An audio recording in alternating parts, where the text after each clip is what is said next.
Hello, everyone. Good morning. I'm so happy to see your faces. Hi, Pearl. Oh, me and Pearl had an awesome connection last week, and I'm so happy to see your face again. And Billy, yes. Yes, yes, yes. What a crew. Nastasia coming on camera. Welcome, welcome. And Cloudy, if you can hear me, I'm so happy to see you on. Um, I literally, Cloudy gave me these matches. Um, yeah, as a really sweet gift at the beginning of the year. And I was just pulling them off the shelf to light our candle for temple time today. And I was like, God, I haven't seen her in so long. And she's still off camera, but I'm just, if you're there, sister, I'm so happy to see you. I really missed you. And hello, Juana and Alexa, Eugenia, Helenita, Kilo. What's up, fam? I'm so happy to see you guys. All right. Fabulous. Oh boy. What a time. What a time to be alive. Ooh-wee. Is that your coffee, Kilo? Or your wine? Or your candle? It could be so many things. It's coffee. Okay. My Nice. second coffee of the month. Yeah. I feel that. Well, I'm so happy to see as many of you here as you are. So, note to self, Sunday mornings or yeah, 11 a.m. is actually pretty good. I've been testing a lot of different times with Playhouse calls and trying to figure out what works best for people. So, I'm really happy to all be together. And I'm very excited for today's Temple of Wow. We are going to do a mixture of things. We're going to have a little bit of practice time where you'll be able to track some magic in your life and do some reversing spells on some of the challenges you may be feeling or holding in your heart. So if you have a journal or anything that you can use to kind of thread down whatever comes through for you, that would be really helpful. And we will also get in, I'm going to do a little bit of, um, I guess it's kind of teaching time. It's not really how I relate to it, but it will, in essence, be that. I want to share some kind of principles that I've been tracking in my, yeah, in my strong moments and threading through this time because I've been personally really going through it. I don't know about you guys. I know about some of you guys. And yeah, we're definitely all in this together. It's 2025 is a year of uh, a lot of dissolution and a lot of crumbling of old structures and old um, paradigms still happening in real time, might be happening for a while. And our opportunity is to not crumble entirely with them and to be a part of rebuilding something new, something better on a personal and relational and collective level. And so it is a very, I believe, and I think a lot of us recognize that we're in a crucial point in human history in an unprecedented time. And everything that we might be experiencing on a personal level is also connected to and mirroring a lot of what's happening on the collective level. So whether we feel like pretty solid within ourselves, but then we get on Instagram or Google and we see the cascade of sensational, today's new scandals and today's new bad news, it's really not easy to turn away from. And we're not meant to turn away from it, but we also need to fortify ourselves, to be able to have the resilience to walk through this and to show up to it and to do our part in rebuilding whatever um, needs our attention, whether that's on a personal or communal or collective scale. And so I can say for sure that I have been meeting some of my edges the past couple of weeks in particular. It's been that way all year. I keep thinking like, I'm going to take a little break and then I'm going to recharge and I'm going to come back with all this zest and I'm going to have all be so creative and I'm going to share all this wisdom that I've been, mining through the shadows. But then the shadows get deeper and more twisted and more complicated. And I feel sometimes like I'm just getting like farther into the labyrinth. And when I get into that space, it can be paradoxically, this is the time where I need prayer more than ever, where I need physical anchors with my body to harmonize my emotions, and where I need community, and where I need my rituals. And paradoxically, when we're in that labyrinth, that labyrinthian, veiled, confusing kind of state, for me at least, that tends to be when I forget, tends to be when I self-isolate, tends to be when I try to fix, I go into my mind and try to figure out how to solve the problem that's right in front of me. I lose sight of the bigger picture. And sometimes I lose sight of trust in my body and my nervous system, and I can get really lost that way. So, not to project all over you guys, I want to tune into how you're feeling also, but that's what's been going through for me. And with this temple time, I'm going to talk about the Temple of Wow and what it represents as well, because we have a few people who haven't been on this space before. It's relatively new. This is actually the third Temple of Wow call ever. So I'll get to that in a moment, but this is an opportunity for us to um, create balance together and to feel each other and to like ground into some sense of goodness and magic and kind of zoom out of the bigger picture and start to train our attention. The really fundamental principle of the Temple of Wow practices is we are ultimately looking for magic, not to bypass all of the things that must be felt and processed, which we will talk about today, but to train our attention to see goodness and to look for it, because what's being shoved in our faces most of the time is going to really, really cloud that perception if we get too caught up in it. So it's really about maintaining harmony. And it's an honor to get to come together and pray and create this kind of harmony because, not only do we personally need it, but the collective needs it.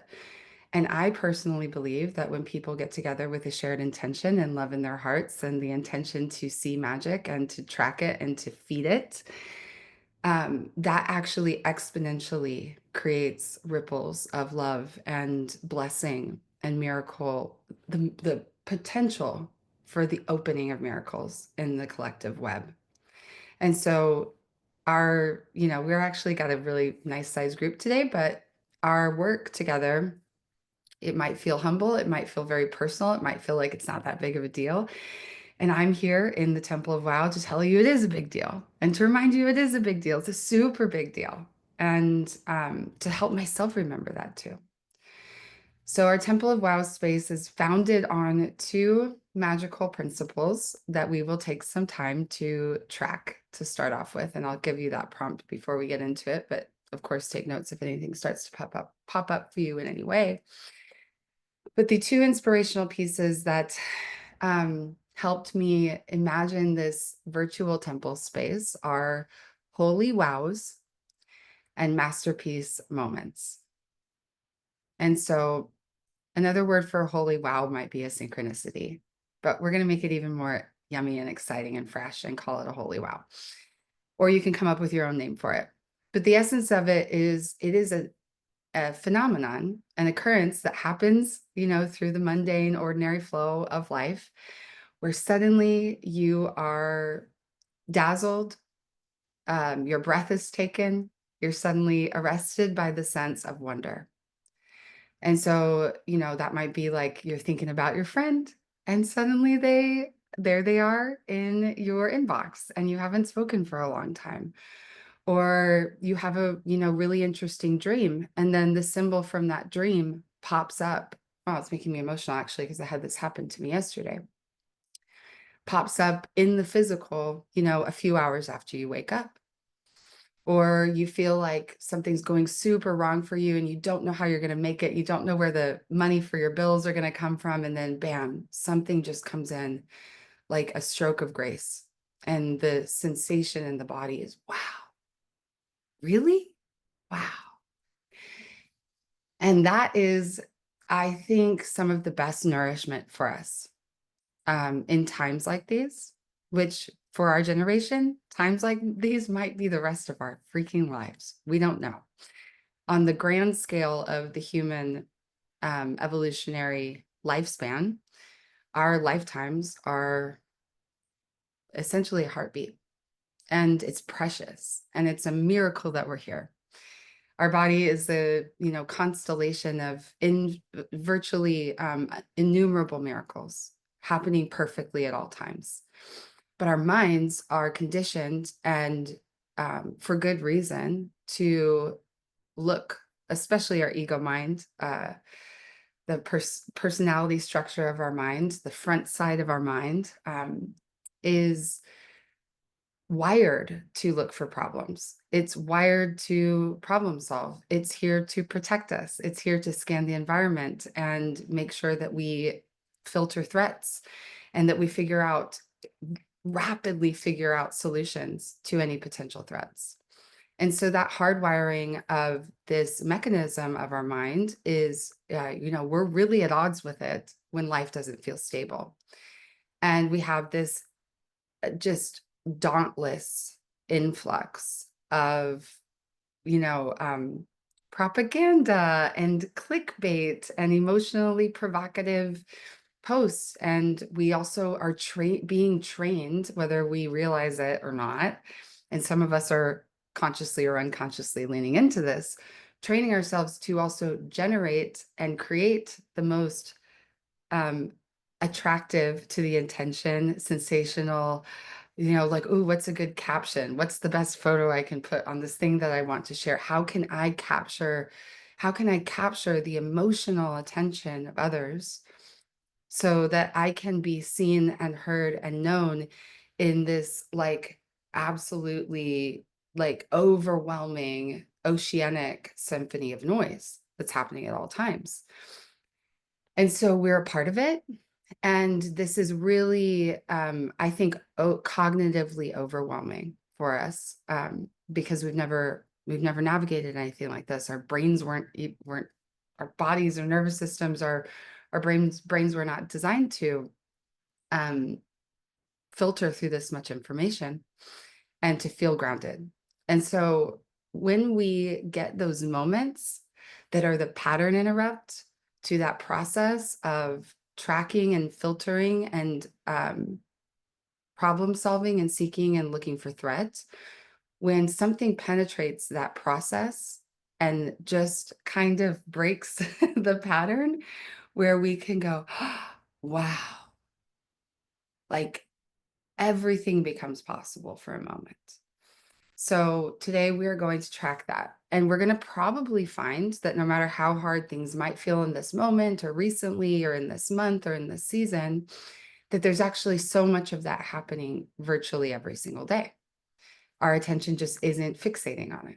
It's having a moment. And then if we get lucky enough to have consistent ones, we start to maybe get excited, inspired, start to track this positive pattern that's affirming something to us, that there's maybe something bigger, maybe something good going on here.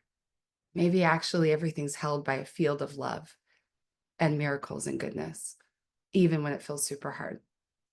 So holy wows are moments of these, wow, maybe it's all actually good. Oh my God. Our masterpiece moments they require us to kind of, and they don't actually require this on a conscious level. They are also an aha moment where we realize that there is a current of meaning happening over a span of time that creates a bigger, beautiful picture, or a beautiful, bigger picture. I guess that's interchangeable, but they land differently.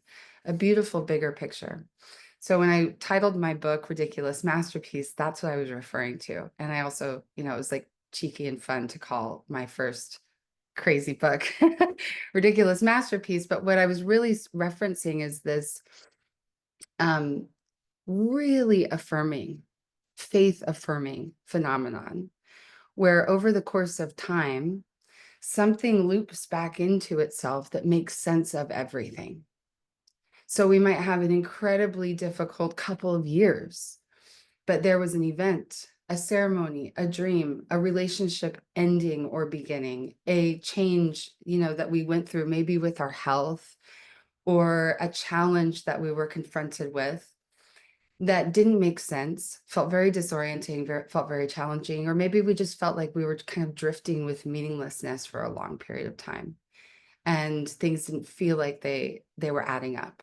I've been through this a lot. That's why I really value my masterpiece moments, which Eric helped me coin that particular term. And what it feels like for me with that is once we have a masterpiece moment, we can understand that everything that happened in the whole bigger picture, the masterpiece actually was necessary and perfect. So it's a very redeeming sort of moment. It's a moment that helps you recognize something else I'm going to walk us through with a practice today. I've talked to a few of you about a couple of times in the Playhouse and at the DAC retreat, which was this sense of amor fati, loving your fate. You suddenly realize that everything you went through was a necessary karmic processing that helped you glean more wisdom, helped you understand better who you were, helped you clarify more your soul's purpose. And so without all of those pieces that are contained in the masterpiece, it wouldn't actually be beautiful. There wouldn't be contrast. There wouldn't be the capacity to even paint or see the entire bigger picture.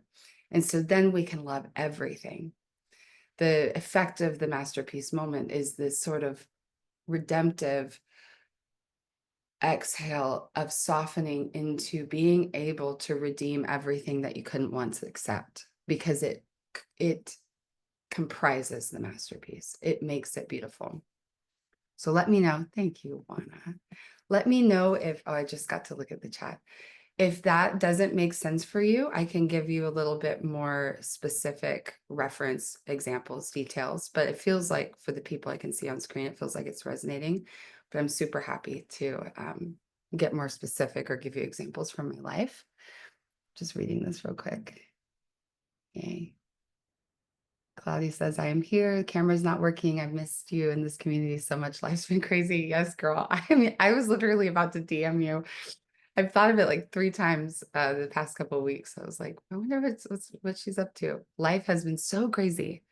Life has been so crazy for me. Oh my God. I'm sure it has been for you guys in different ways too. Magic is what got me online this morning. Honoring my dreamer after dream work with Godsy's dreams. I can't wait to tell him that. For those of you who don't know what Claudia's referencing here, Eric put a ton of his work into a unique chat GPT. I'm not a big AI person yet. I'm like so resistant. I'm like, what is it? A bot? It's a GPT. Um, it's a program in chat GPT called Godsy's Dreams. And you can put your dream in there and the program will help you interpret it yourself. And it's really amazing. I worked a dream when he came out with it the other day and I was like, oh my God, this is it. So yeah, there's some beautiful stuff in the shimmer too. There's some things that it can do for us that I think we can do, but now we have this thing that can do it for us. So, one of the silver linings, and I hope masterpiece moments will have in our lifetime as it pertains to AI is, there's a lot of threat with AI, but there's also this I sense and hope and will be praying today for this possibility that it brings us back into our artistry, brings us back into in-person embodied connection, and ultimately brings us back into our bodies. But we're just still kind of navigating the pseudo flame of the technological wonders that are happening right now and being like, oh my God, jobs, all of these things. Like, what are we going to do? We're going to make it for sure. And maybe it will even bring us back to ourselves in a way that we can't fully understand yet. Um, but with that said, before I get into our first prompt, we're also going to pray today. And so I just want to set the precedent. I know most of you guys wouldn't be here if you didn't feel this already, but this is not, there is, all of you is welcome here. All of everyone is welcome here. This is not a denominational space. It's not necessarily a religious space. I'd like if it would become religious for us to be in these practices, but nothing is prescriptive. If I say prayer and prayer feels like it's too charged with something that feels dissonant for you about organized religion, you can reframe that as intention setting, having a conversation with your soul, feeling into your own heart. All of these are kind of interchangeable. And um, I may use words in moments like God. I encourage and celebrate you guys to feel what would feel the most true for you. I believe that wholehearted prayer is the most effective. So it's important for us to find and identify the language in our cosmology, our human and psychological cosmology, that feels actually true. So our prayers can be wholehearted because then we get more love, more energy in them. And um, yeah, let me feel if there's anything else that I want to say there. Yeah, so anything pertaining to God, and I'd also love to hear from you guys in the chat. If I say, if you want to share something like, even in this moment, about what the most resonant word feels like for you, I can take that into, my awareness. Maybe that's, some people use creator, source, universe, great spirit, mother, father, earthly mother, heavenly father. Um, yeah, or you can relate to it even as, your higher self. I feel like the higher self, the soul, all of that's kind of connected into this divine field that has tremendous creative power to share with us. And we're here ultimately to feel into ourselves and to have a conversation that's authentic to ourselves. But what I will do is we'll do a couple of prompts here. We'll write some things down.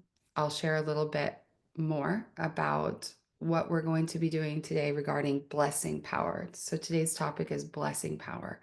And we're going to use a magical principle of, you could think of it as spell reversal. If you want to put it in the magical kind of witchcrafty context, if you don't like that, if spells feel like ick, they give you the ick. You could also think of this as creating a state shift, like on a very physiological level. We're going to actually aim to set the intention to resource ourselves, to be able to shift our state when we're feeling swept up in what might be experienced as negative energy. And we're going to remember our power to reverse our own physiological state with our words, with our intention, with our attention.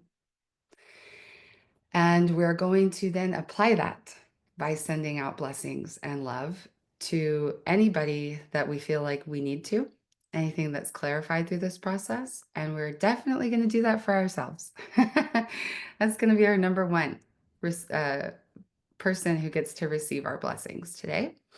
So we'll do this a couple of exercises. I'll talk a little bit more about blessing power, kutikun, danyo. You're going to get to learn a few of the teachings that I've picked up along the way in my spiritual journey, and hopefully they will be helpful for you as tools.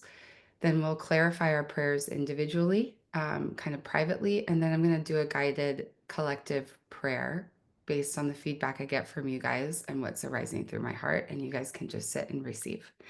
And hopefully today you will leave with a sense of, okay, I have a blessing prayer structure that I can turn towards frequently, as often as I need, anytime I need to shift my state and shift my reality. So with that said, I'm going to light our candle. Meant to do that a while ago. I'm going to use these beautiful, I love these matches that Claudia gave me. They're so dramatic.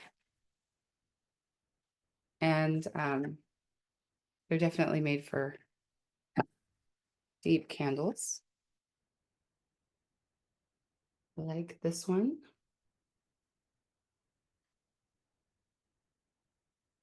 And let's come into ourselves for a moment. I like wands of fire. Yes, Pearl. All right, our candle is lit. Let's take a moment, rub our hands together if you can. Take a deep breath in through your nose. Fill up your body as much as you can with that fresh life force energy, and then exhale when you're ready with sound, fully exhaling and releasing everything before this present moment.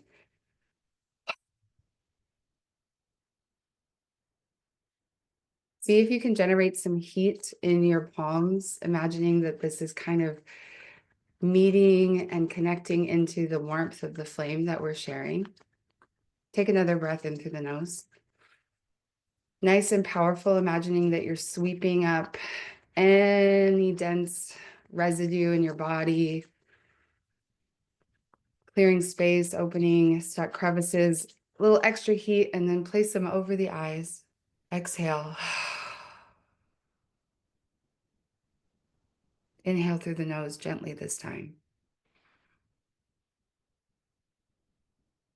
Bring all of your attention to the sensation of the air entering the nasal passageways, the rim of the nostrils. And slowly filling your body, imagining that your belly is the bottom of the glass of water, imagining that your pelvic floor, your pelvis is like the bottom of the bowl. And filling all the way up to the collarbones, all the way up to the jaw. And as you feel full, you can gently and powerfully begin to naturally exhale.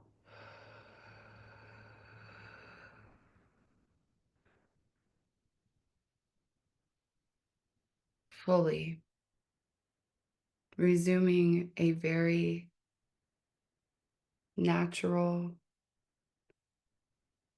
gentle breath. And bring your attention to the darkness that's being created by your hands, feeling the comfort of your own palms over your eyes, giving yourself permission for this next hour or so, 45 minutes, to unburden the eyes, unburden the front side of the mind, the front side of the brain, the tension in the eyebrows, and to drop back into this deeper field of perception, to reconnect with this deeper inner field of perception that dreams, that observes the observer.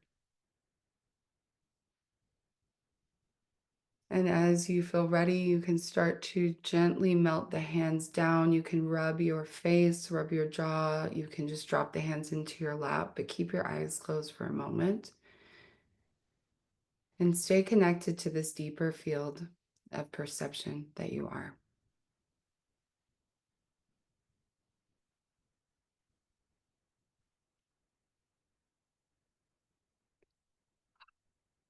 If you find yourself as you relax needing to take some big, powerful breaths, just let the body do anything that it wants to do.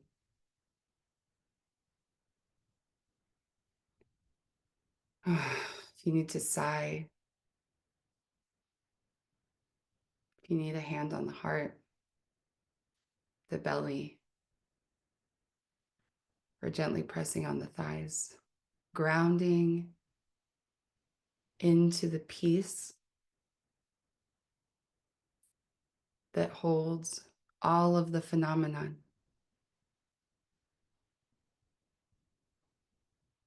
Resting in the peace that holds all of the phenomena.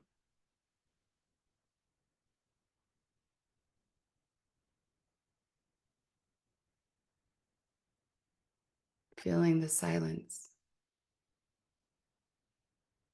that's created by letting go.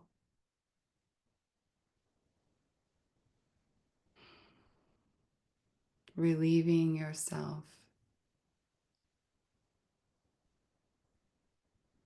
of this duty to focus your attention on the screen. You never have to look at me again today if you don't want to. You can just listen and receive and explore your own inner world. And while we're here, while we have our attention on the interior universe,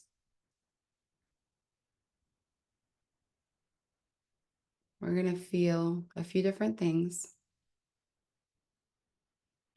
before we come back to our paper. And we're going to start with the question of, how do I really feel in this moment?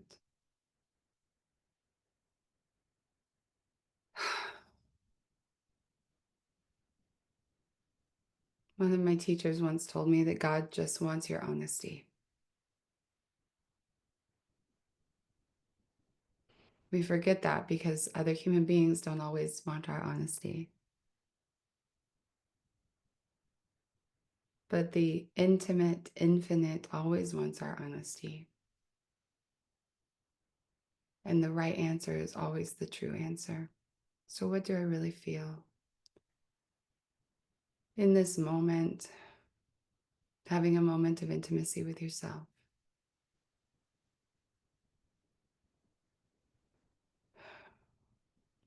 And expanding that awareness to just feel this season.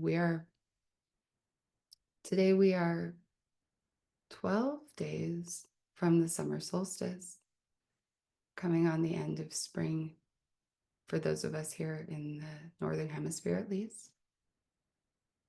If anyone's in the Southern Hemisphere, you can feel the end of fall, perhaps. But we're just going to notice how this season has felt for us. How do we really feel about this time in our lives? About the way things feel in the collective, the way things feel in our relationships, the way things feel with our work.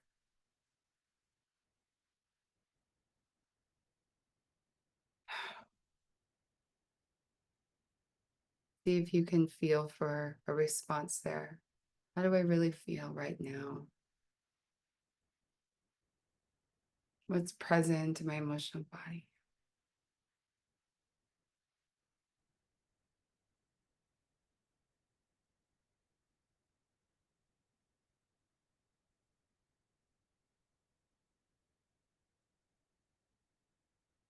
Then we can also ask and inquire here while we have this moment with ourselves, what is it that I want to feel? Either in this moment, within my own skin, or in my relationships, in my work, in my community. What do I want to feel about the world around me? The human family, life itself.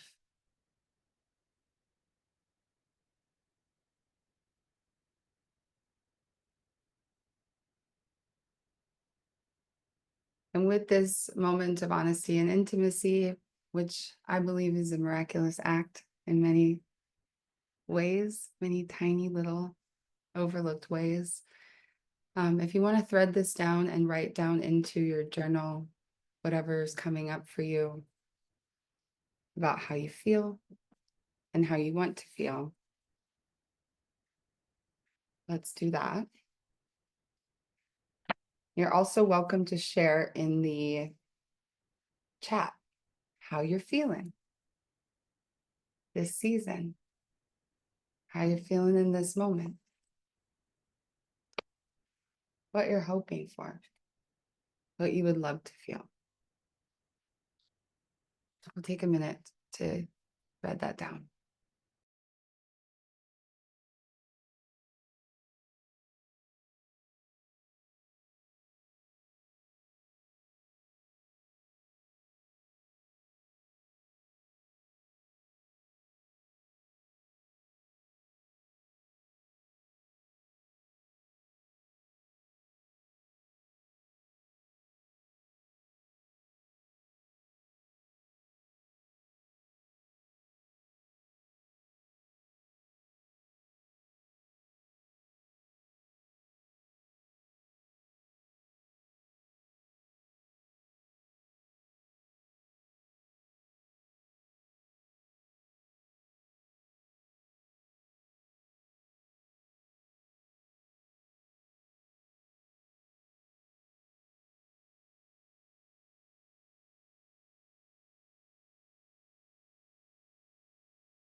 I've been feeling a lot of fear recently, and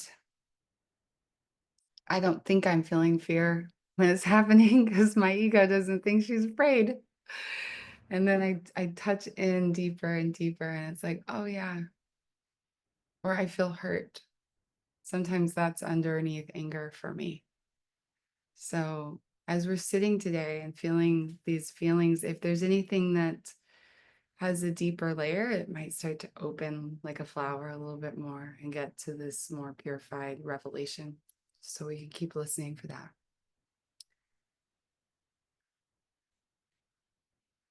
I love that you feel loved, Billy. It's beautiful to read. It's a really important feeling for us as human beings. And I think a lot of the time, the problem tracking mind doesn't think we feel loved, but if we really tune into it, there's a ton of evidence for that, at least with somebody somewhere, you know, or by God or by life. And there are also times when that doesn't feel true, that we can really feel it. I feel like I'm adrift at sea and don't know what's coming next, or if I can manage what comes. I want to feel resourced, like I can trust that I can handle what comes. I resonate that very much. A lot of dichotomous feelings, beautiful, coming up with that I'm trying to be at peace with. Proud of what I've been able to accomplish, yet also disappointed because I know I could be doing more. Man, resonate. Grateful for how things have been unfolding after almost 2 years of planting seeds that have taken a long time to grow. I want to feel peace and ease with my kids and as a mom. I've been feeling helpless and discouraged as I've made this transition from working full time to being a full time stay at home mom after having to close our business. But it's also exactly what I've been praying for God to give me. Beautiful. I feel the dichotomy, the waves that is like, yes, it's everything all at once. Beautiful. Excited for this chapter and season and grateful for a lot of blessings expressed in my current life. There's a feeling of excitement and gratitude, abundance, but in there is also fear, overwhelm, and I'm not ready when it comes to certain Dharma calls I feel doubt about fully stepping into. I'm being aware of approaching that with joy and excitement and not burden or I am behind stories. But my dreamer is reflecting this tension in my dreams. There's a lot of paradox and the tension of simultaneity in opposing qualities of feeling right now. That is very present as far as I can feel in our collective experience.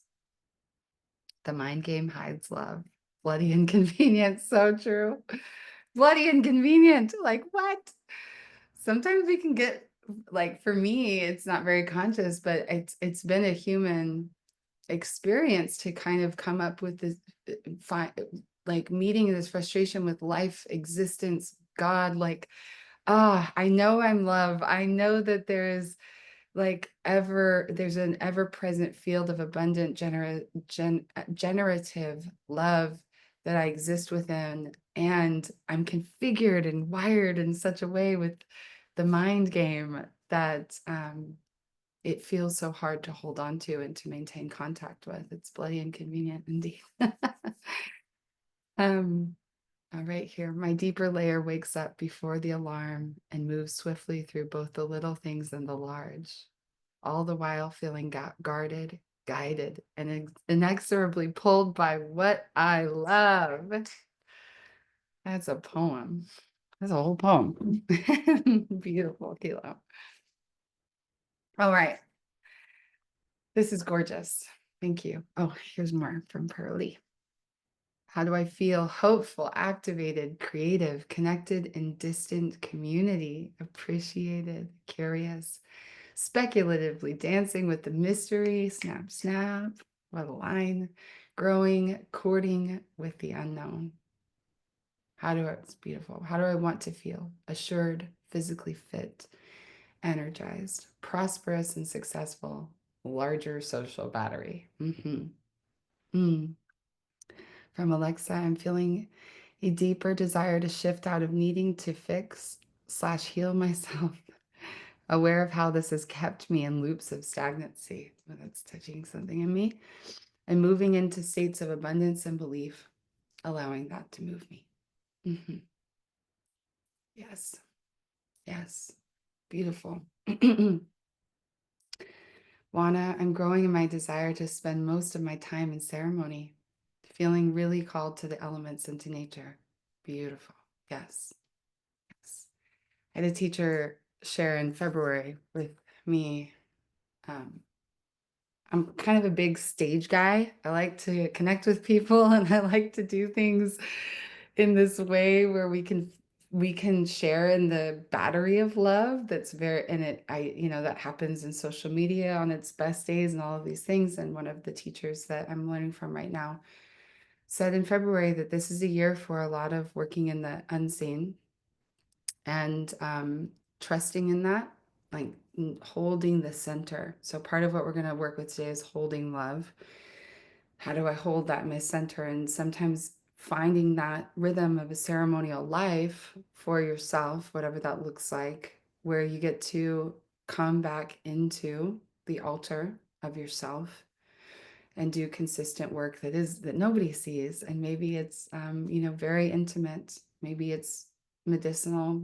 Well, it's always everything's medicinal, but the elements in nature are part of that medicine.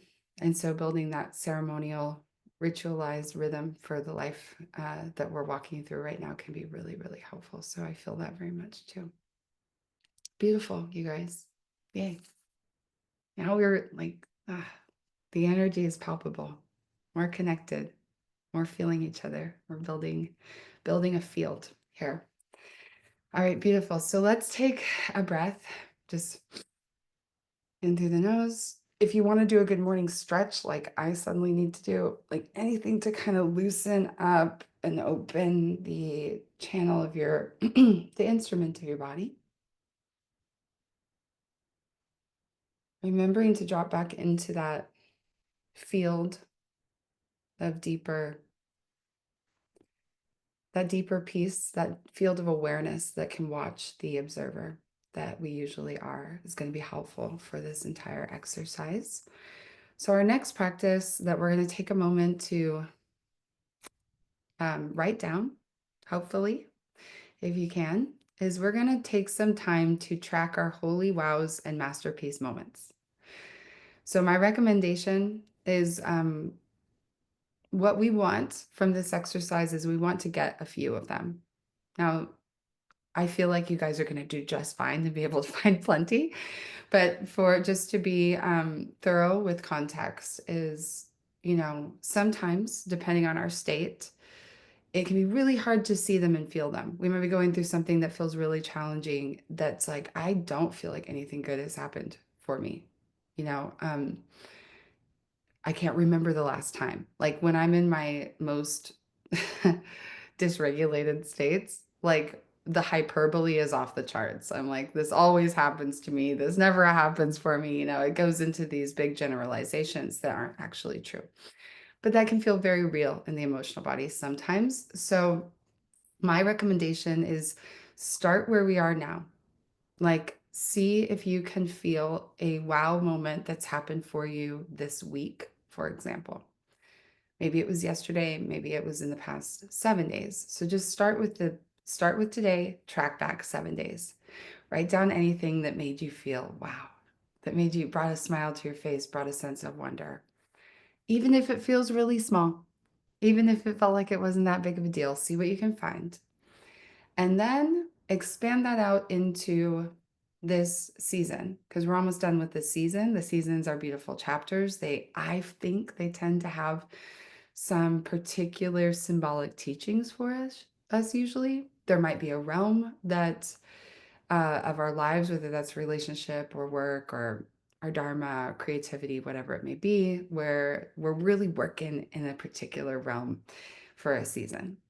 or our bodies, for example. Notice how you feel when you're trying to look for the magic, right? Does it feel difficult today? Does it feel easy?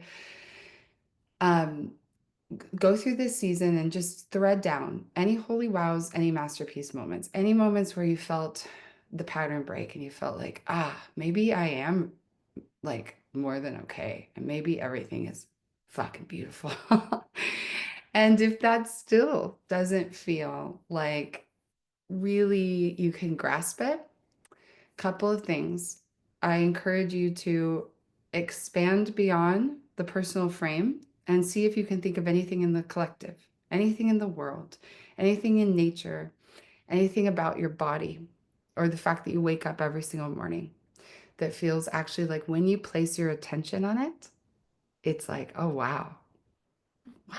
Like, really, we are floating on a spinning giant, massive rock full of radically diverse and intelligent life forms. And, we've got a lot of things, we think we've got a lot of things figured out, and there's like an infinitude of mysteries that are working perfectly for us to be here. So, but start here, start now, notice your symbols, see if there's any dream content, any particular themes that you're working with, and look for things that feel good to remember.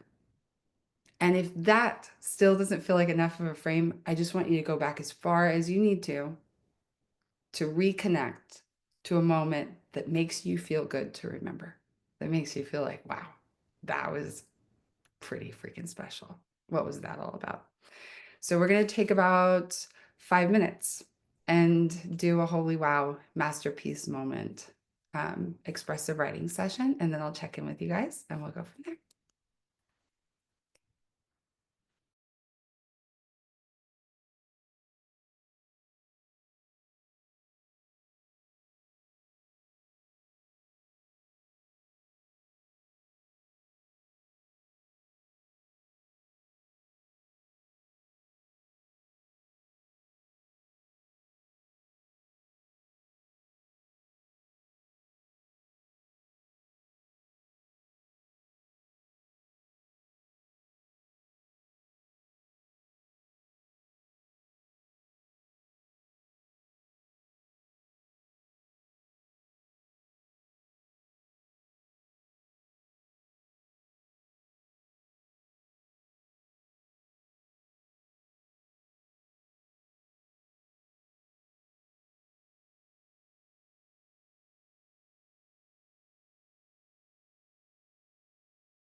I'll just answer this aloud real quick in case anybody's wondering. Pearl asked if we just do holy wows or masterpiece moments, and I'm sorry if I wasn't clear, but do both. Go ahead and just let yourself kind of like free flow all the good.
Okay, we're coming up on 5 minutes now. Do you guys want more time? I'm not going to actually have you like you can keep working this and pulling things through. But what I want to just make sure we've touched is, has everybody touched a thing that feels uplifting, a thing that feels like, I remember something that made me kind of, I could smile at it. Feels pretty good to remember that, to connect to that. That's what I want. So if we have that, I'll move forward because I spent a lot of time talking earlier, as I do. Um, for those of y'all who know me, I tend to go long, and I will try not to keep us here forever because it's Sunday, baby, and you'll probably have things to do, but it's going to be beautiful, what we're going to work through. So stirring in emotions in a great way. This exercise feels profound. Good. Our homework that has no due date at the end of this is going to be about cultivating this. So my hope is for myself also is that we can walk away today with this as a practice. Is, how can we have resources? Sometimes the resources that we need to navigate our periods of forgetting, our periods of confusion, disorientation, dysregulation, are as simple as psychological resources where we can anchor back into goodness and anchor back into wonder. It's very good medicine for us. So with this in mind, we're going to keep that, we got our pen, we got our paper, we can thread down more things that we realize. Let's just keep this quality in our hearts. And we're going to talk about the heart of this call, which is about blessing power. How can we use this power of our inner state to bless ourselves and to cleanse and purify and harmonize our energetic bodies to have greater capacity? I know somebody mentioned, which I really resonated with, what was it? Social battery. That, I think it was Pearl. Social battery is it's an aspect of our capacity of our nervous system. It's our capacity to hold a lot of energy. When we feel charged, we've got like this beautiful electromagnetic capacity to kind of hold it all. And as I'm sure everybody can relate, I've had some days this week where I had zero capacity. Bless Eric's heart, zero capacity. I ordered him food and he didn't seem like he liked what I ordered, and I had a meltdown, and it had nothing to do with him. But my capacity was zero. I'm like, are you unhappy? Oh, poor guy. So when we take the time to harmonize our energetic field, reconnect to our emotional resources, we gain more capacity to handle all the little triggers. And there's lots of big triggers right now too. And, like I said at the beginning of the call, we have this, I think it's worth saying, while holding precious this connection to goodness, is that one of the effects of the internet, which we all have access to or we wouldn't be here together, so there's lots of beauty to it, is that we can actually transmit emotional charge through it. We can feel each other. And we're not always feeling the true heart of people. Sometimes we are, and it feels so good to connect to that and to receive that. A lot of the time we're open to, and maybe even unconsciously receiving charge from people, whether that's, journalists or newscasters or influencers or, people in the comment threads or whatever it might be, or silence even, right? It's like, I've had this happen a lot for me as somebody who, I have a relatively big following, and I've had a lot of engagement on a lot of things I've shared. And there's also the experience of feeling like, you're sharing something and it's not received, or it's not received the right way, or nobody's listening, or nobody sees you. And so lots of stuff comes up in this sort of one of my insights from this week is that, you know, there's an unseen world that we're creating because our attention, I was feeling that. That's been one of my my medicine pieces for this season is the unseen world. There's a whole unseen world, you know, beyond our comprehension. And one of the things, for example, one of the things I learned this week in National Geographic magazine is that blue jays, their feathers are not blue.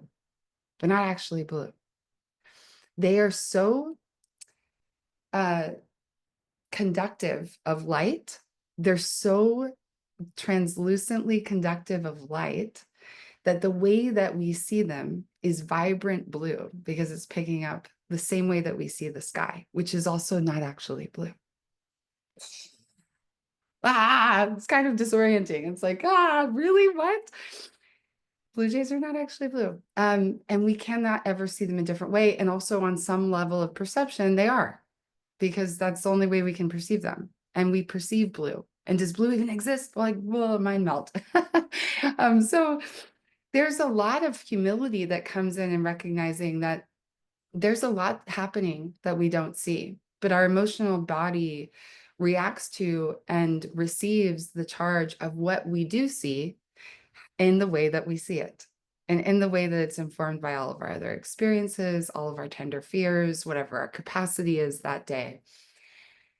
And it can make all the difference to have a fortified sense of capacity in your nervous system and to be able to perceive the same world that you would perceive on any other day as creative, as possible, as good, as supportive, as seeing you back, right? As celebrating your gifts, as giving you hope, giving you promise.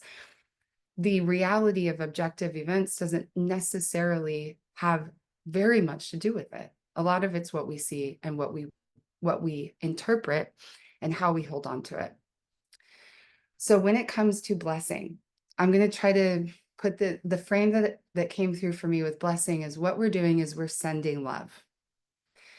And in a field of perceived scarcity, where there's fear at the core of our emotional experience, it can often feel like we have no love to give. Like we're not getting it from the world, and our battery, our capacity isn't full of enough for it to give. What we do when we send blessings is we reconnect into the truth of ourselves as love, as an inextinguishable, indestructible source of love that has so much love that we can give it. Like abundance is, I was feeling a lot because I've been in a deep karmic process with scarcity for the past year in particular. It's a very primal human genetic memory. Like our ancestors, you know, we are evolutionarily wired for survival.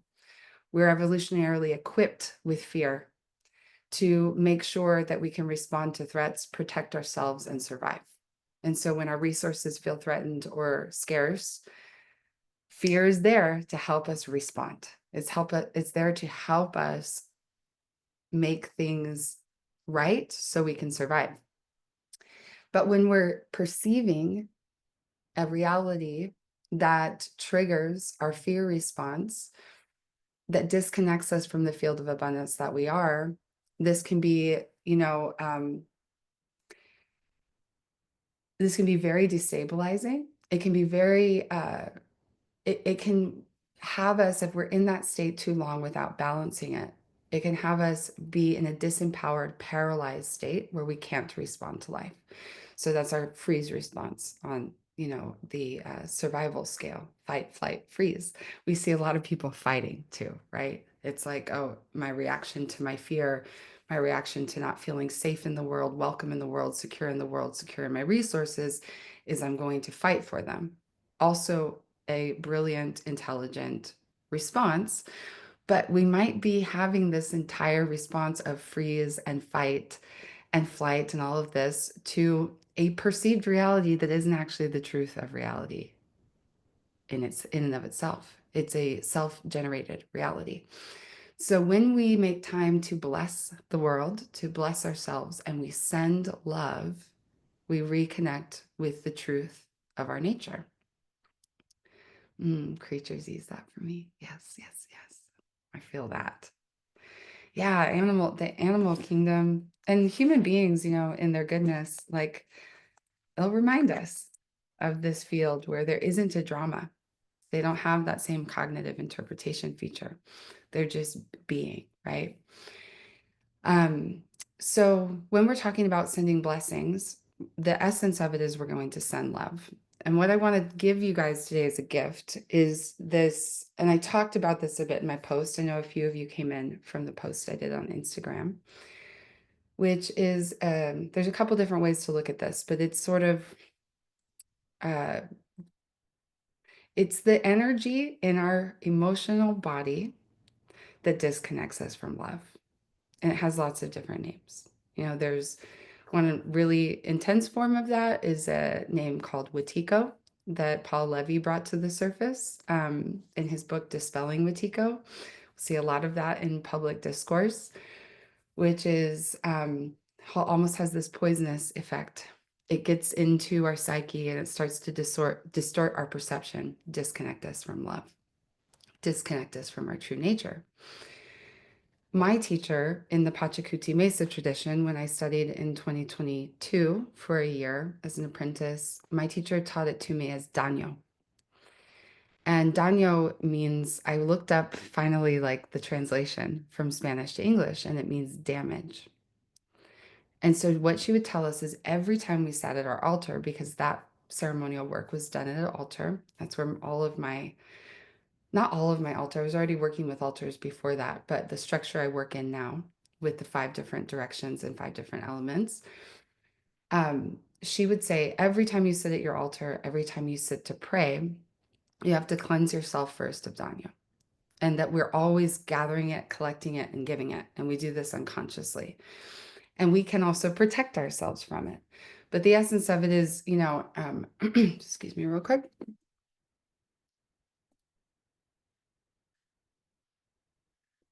Let me give you an example. This has been happening to me a lot because I've been in the midst of a little bit of a social media scandal lately. Get onto Instagram and you see somebody post something in a comment that feels like it strikes a nerve for you and you feel triggered by it. And maybe that's, it might not even be intentionally malicious. They might just say something, generalize a group of people, talk about how men are always like this, talk about how women are always like this. They might take a particular position on spiritual, practice as being good or bad, right or wrong, a certain, profession or approach to life that feels like true for us. And then we feel attacked. Right. And so then you might notice, oh, I'm triggered by something I saw on the internet and I keep thinking about it. And now I'm in kind of a bad mood. Right. The bad mood is the daño. The bad mood is somebody else's venom that they shot into the void landed in you in such a way where it's stuck. And now it's in your system, it's in your energy field. And what might end up happening also is then in reaction to that, this can also, here's another example. You're on the freeway. And so I've used this a couple times in the past, so this might be familiar, but it's a great example in my opinion. You're on the freeway, you're minding your own business, you're listening to a song you love, having a pretty great day, and then somebody cuts you off, and as they pass you by, they flick you off. And you didn't even realize maybe, you accidentally were in their blind spot, or they felt like you were driving too slow, or something totally innocent, but they have just made you the bad guy in the moment. And as they drive forward, you feel angry, you feel flushed with this, and you think like, F you, I hope you have a terrible day. I hope you, you might, who knows? We'll just honor the thoughts, the intrusive thoughts, right? An intrusive thought might come into your mind and be sent to that person. Now, we also don't have any idea what that person's going through. They might be on their way to an emergency. They might have just been broken up by their partner. They might have just lost their job. That's making me emotional. But we just sent the daño out to them. And we also, when we're out in the world, walking through the world, I've been physically attacked twice in my life by women when I was walking in public who were, it's a very strange trend, actually. It's something I'm looking at like, okay, what does this mean? Like, this is absolutely freaky. But all that I can make sense of it with is that there's something about my physical appearance that for those women who both of them seemed probably homeless, they seemed not in their like grounded, you know, psychological well-being. There was something about my physical appearance that evoked hate. It evoked judgment. It evoked uh, a deep trigger for them just looking at me. And they felt because they weren't grounded in the agreements of our society, like instead of just thinking something nasty about that person, I'm going to physically attack that person. So that's, of course, incredibly traumatic to experience. Probably still have some work in my nervous system to do with that. But when we're walking through the world, we can feel when somebody is judging us, right? Or we might also project it onto them. They might not be judging us at all. But then we send the daño of the perceived attack and we start emanating that negative energy towards them. So we might be out in the world picking up all sorts of energy that either is, someone being rude to us, someone being judgmental, someone being dismissive, someone being erratic in our field, and we pick up their charge and we accidentally carry it forward because we think about it and it stews in our emotional body and it feeds that charge. So daño is this um, malo is another word for it, but it's this malice, this sort of anti-life force, uh, destructive. Like, so we're going to think about this in very like clean terms. What energy is destructive? It might destabilize me. It might inhibit my creativity. It might paralyze me. It might cause me to fight or to shut down. And what energy is creative? And that's like as pure as it can probably get. Am I in a creative state or a destructive state? Because love is creative. And so, just reading this today, that's another wow for me. As just today, I was thinking about it. My answer to myself was mirroring. Yes, totally. Mirror, and we have mirror neurons, as human beings from the time that we're brand new baby infants, we're mirroring our environments. And so it's beautiful. It's also proof that we're all one big collective body and that we're actually connected and that our experience of separation is it's part of the illusion, right? Because we can feel our interconnectedness. We don't really know ourselves, just like the blue jay isn't blue without our perception.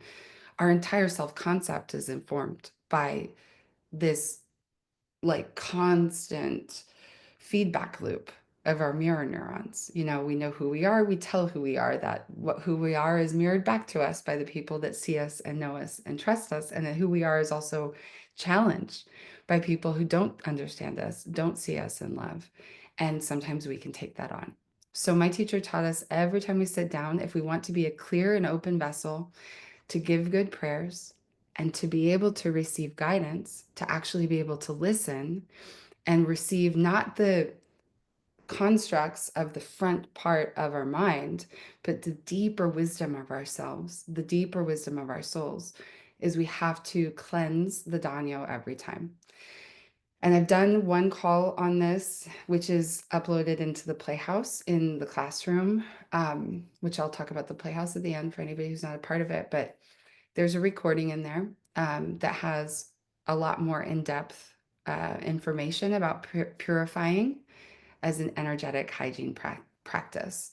But in essence, we can use our physical movement to change the energy. You'll notice a state change, right? If you dance or shake out your body, or if you go exercise, right? Usually there's we feel the energy move through the body and start to break up instead of carrying it around like an overwhelmed battery. Breath. Helenita knows about this. She's a breathwork facilitator. Breath is extraordinary foundation one for clearing the daño. You don't need more than the breath as long as you remember to use the breath, which a lot of us forget when we're consumed by the Danyo, right? So, breath, sound, using humming, using beautiful music, using sound bowls, using a drum. We can also use scent. So all of our senses are very great resources for actually using the instrument of our body to create a state shift. And we can also use thought forms. We can use intent. We can use language. And so that's what we're going to focus on for the remainder of our time together is blessing through intent. So definitely all the physiological is going to help us actually have the capacity to give a wholehearted blessing that's coming from the truth of our hearts and not from kind of like, oh, I'm just going to think this positive thought about this person, but I don't actually feel it in my body, but I'm going to, bypass the feeling. This is super important. I want to say, because it's a very delicate time about not bypassing the human. We absolutely must run the energy through our bodies. So when we have these moments of presence where we're tuning into whether or not there is Danyo present, I had another word. Let me check back here. Oh, okay. Well, yeah, I'll come back to that. When we feel this Watiko energy, this Danyo energy, another word we can use for it that's bringing it into the English frame is negative energy. When we feel negative energy in our bodies, um, it is imperative that we honor that that's present and that we honor our tender parts that are having that experience. Whether or not our higher self perspective can say, that's not actually true. I'm really connected to the field of love. Like we're dynamic creatures in our psyche, and we have our inner child. We might have multiple inner children. We might have a 5-year-old and a 7-year-old and a 12-year-old and a 17-year-old, right? And they all have a different agenda and they all have different sensitivities. And so, as adults, as conscious adults, we're reparenting these parts of ourselves. And we don't want to go to the child and say, your experience isn't real because we are connected to a field of love. No, we want to hold space for that feeling and we want to let it have its movement and let the energy move through the instrument of our bodies. And then once we've honored it, or at least identified how to honor it, right? Then we can use the resources, the tools to do the state shift, but we don't want to bypass it. Something I want to offer for all of us as warriors of love is once we become aware of our capacity to transmute negative energy through our own intent and through the instrument of our bodies, we have an opportunity to see it as a service, to see it as an opportunity that we have the capacity to notice, okay, I'm picking up on a current of poison that's in the collective. It's in my system. How can I be a purgative channel to transmute and alchemize this energy into creative energy? And we don't necessarily, it can be really interesting to go down the healing rabbit hole and figure out, okay, what does this mean for me? Like for me, for example, I'll use the example of being attacked by mad women, the archetype of the mad woman. If I can analyze that, right? I can go into my mind and really think like, oh God, what does this mean for me? Was what happened in my past life? Like, what is this mirroring? That might be a really fruitful path. It's worth exploring for sure now that's happened twice.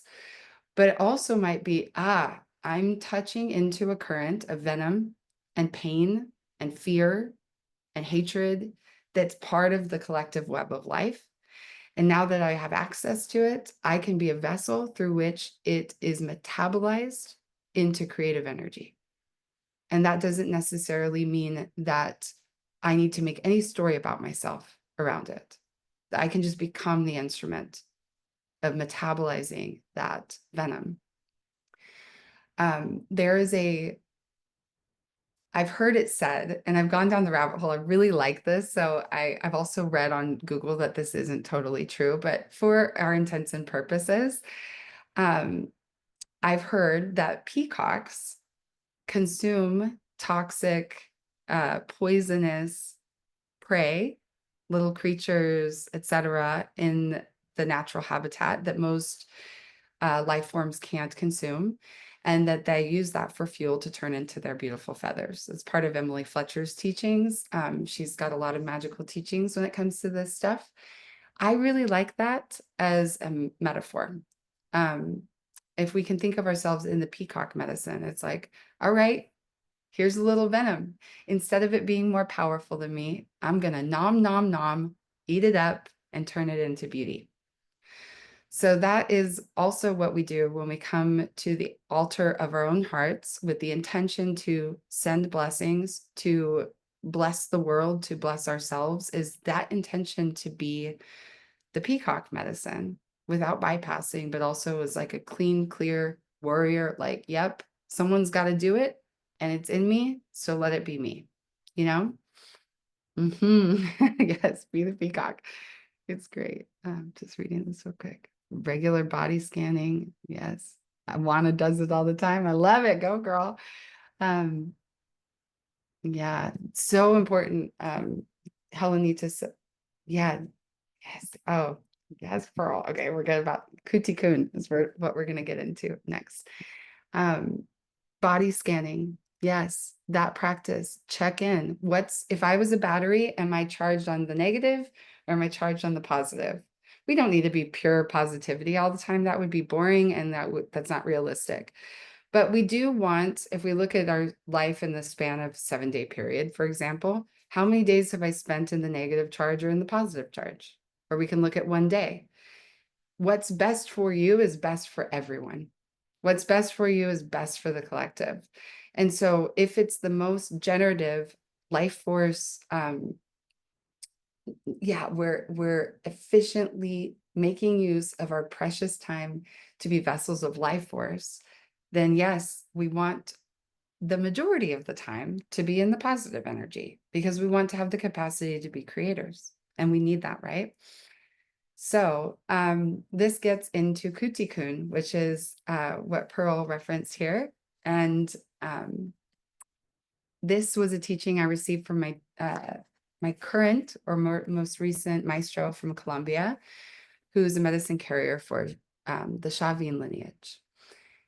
And in a ceremony a few weeks ago, which was so crazy because it was the most beautiful masterpiece moment of like, holy wow, like everything is glorious and we are creators and like magic is real and we're writing the beautiful story of like the human, experience on earth.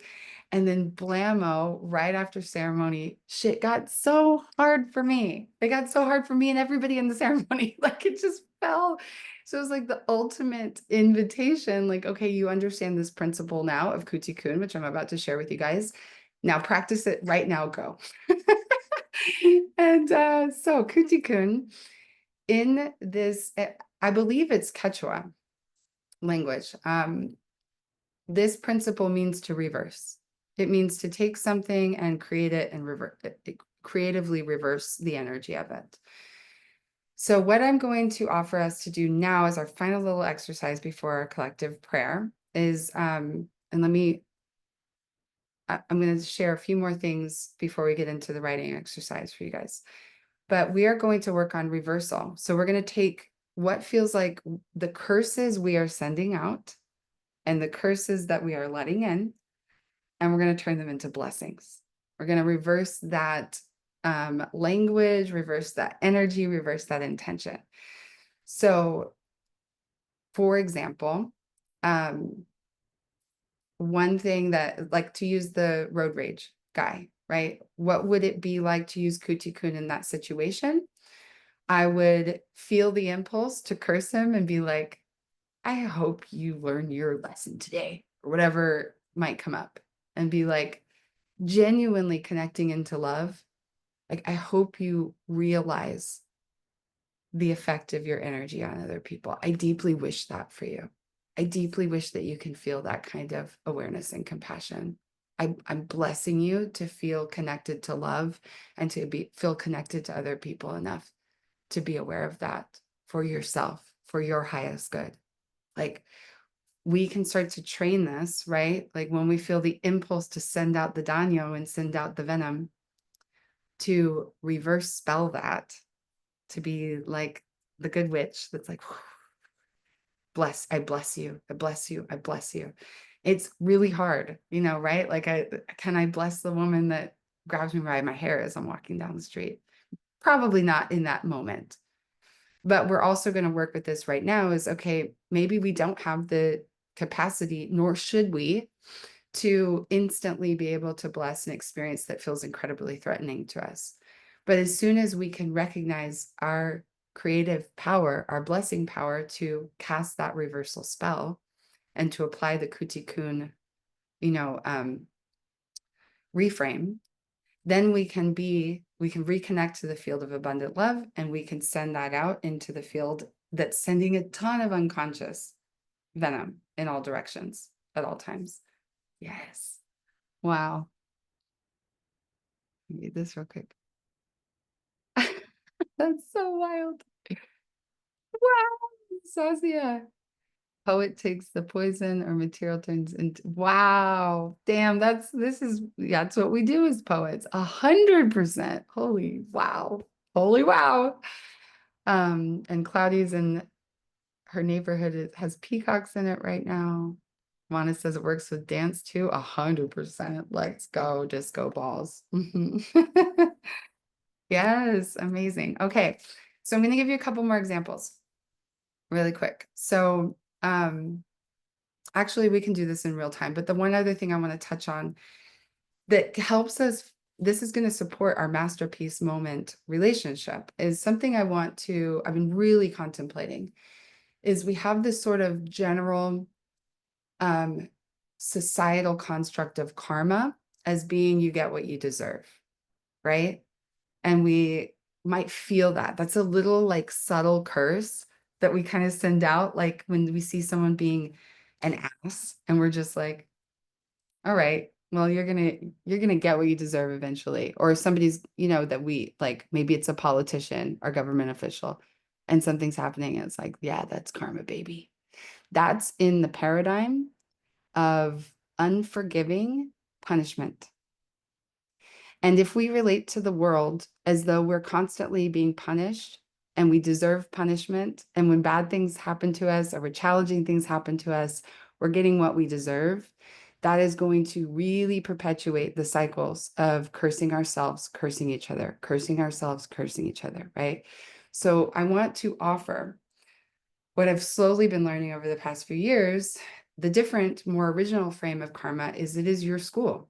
It is the perfect, beautiful constellation of challenges that we came here uniquely to learn through to gain our unique wisdom.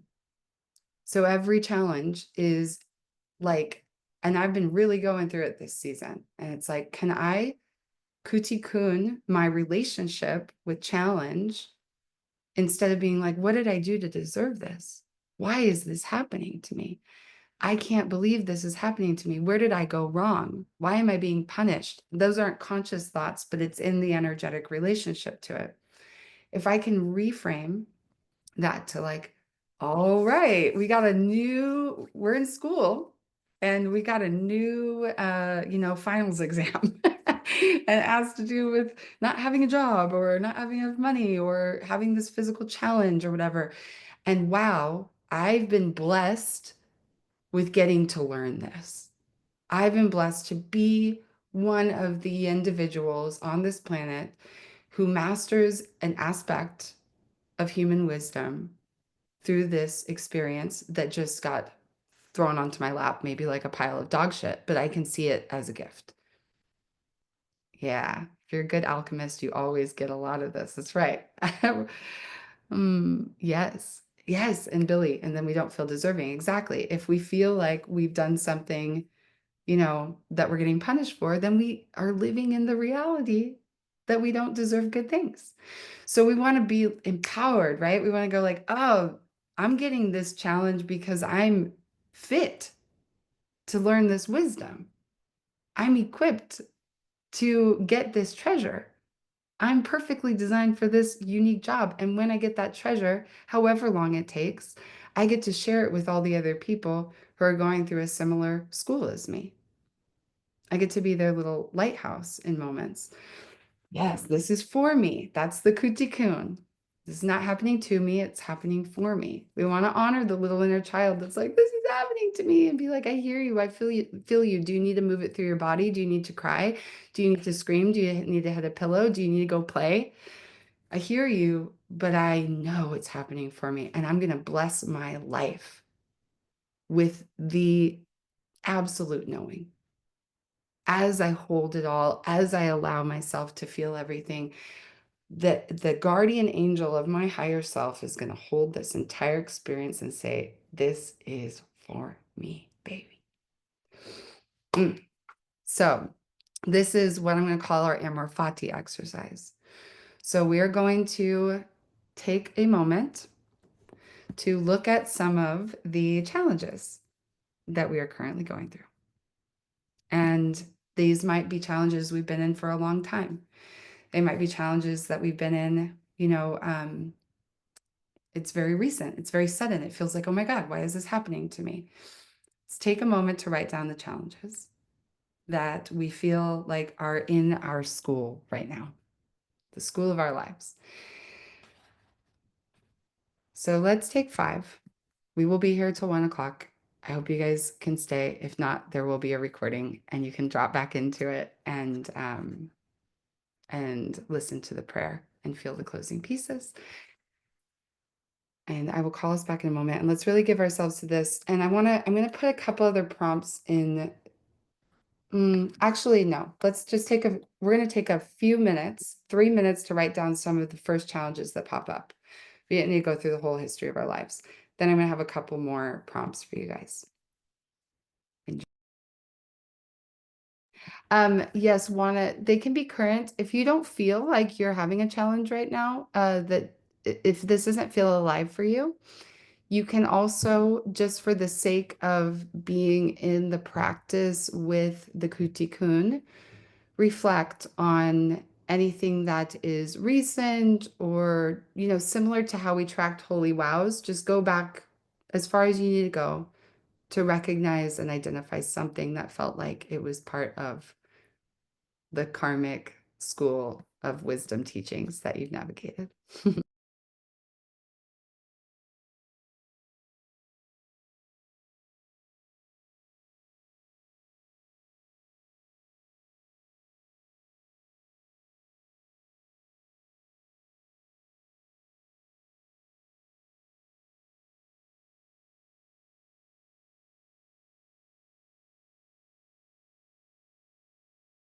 It was super important, actually. I really want to bring this in. Sorry to interrupt. I'll add some more minutes, but start with yourself. And in response to your question, Juana, if nothing feels like a challenge you're personally moving through in this moment, expand out actually to the collective. What are you seeing in the collective as well? So everyone start with yourself, but if you're seeing some things in the collective that are capturing your emotional energy, that's creating fear or judgment or anything like that, I want you guys to write those down too.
Okay, I'm going to offer a second prompt to stoke the prayer. Now, looking at everything that is in the school of karma, of the fate right now, anything that you might feel at odds with, anything that's feeling like it's creating dis-ease in you when you tune into it, whether that's collective or personal. If you look at this school, what would be the opposite? So we're going to use Kutikun. What would be, so let me give an example. With fear, fear is usually us anticipating something we don't want to happen, right? It's like, well, I don't want to die, of course, right? So I want to live. What's the positive? I don't want to, lose my job. I want to feel secure in my vocation, in making a living for myself. Get in touch with the desire of what you do want. So we're going to shift the energy from focusing on what we don't want to happen to orienting towards what we do want to happen and how we want that to feel. Another way we can, so I'm going to give that example. I'll type these in here. So we have fear. We're going to reverse fear into the love for what we do desire. Judgment. We're going to reverse into compassion and acceptance.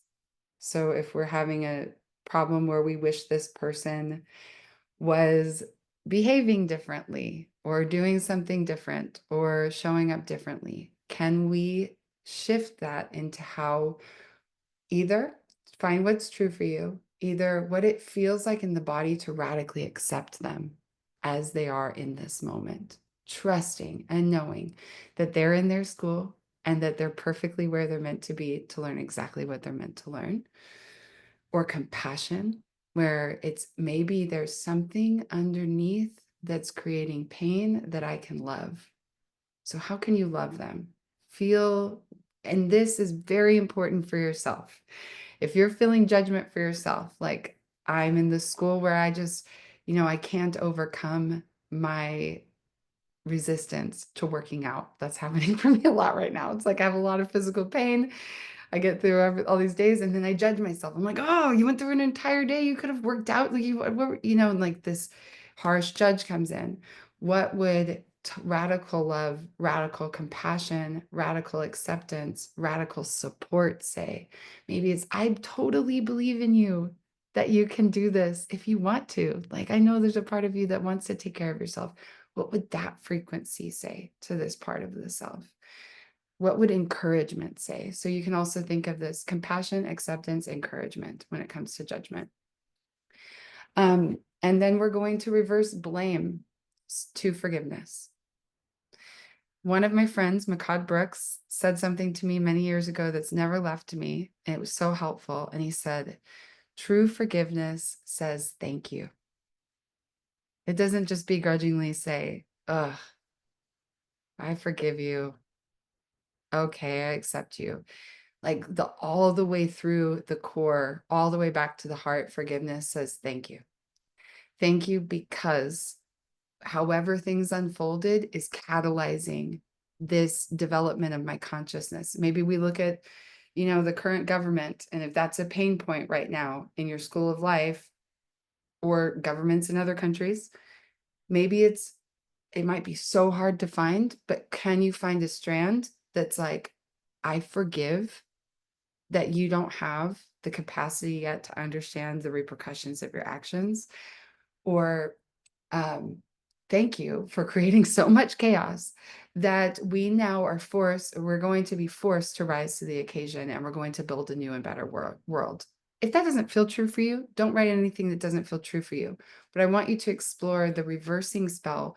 Where can you get back to love instead of not love with each of these things that you're working with in your school of life right now? And I will write them in the chat, and then we'll come back to pray.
Okay, I'm going to add some juice to this.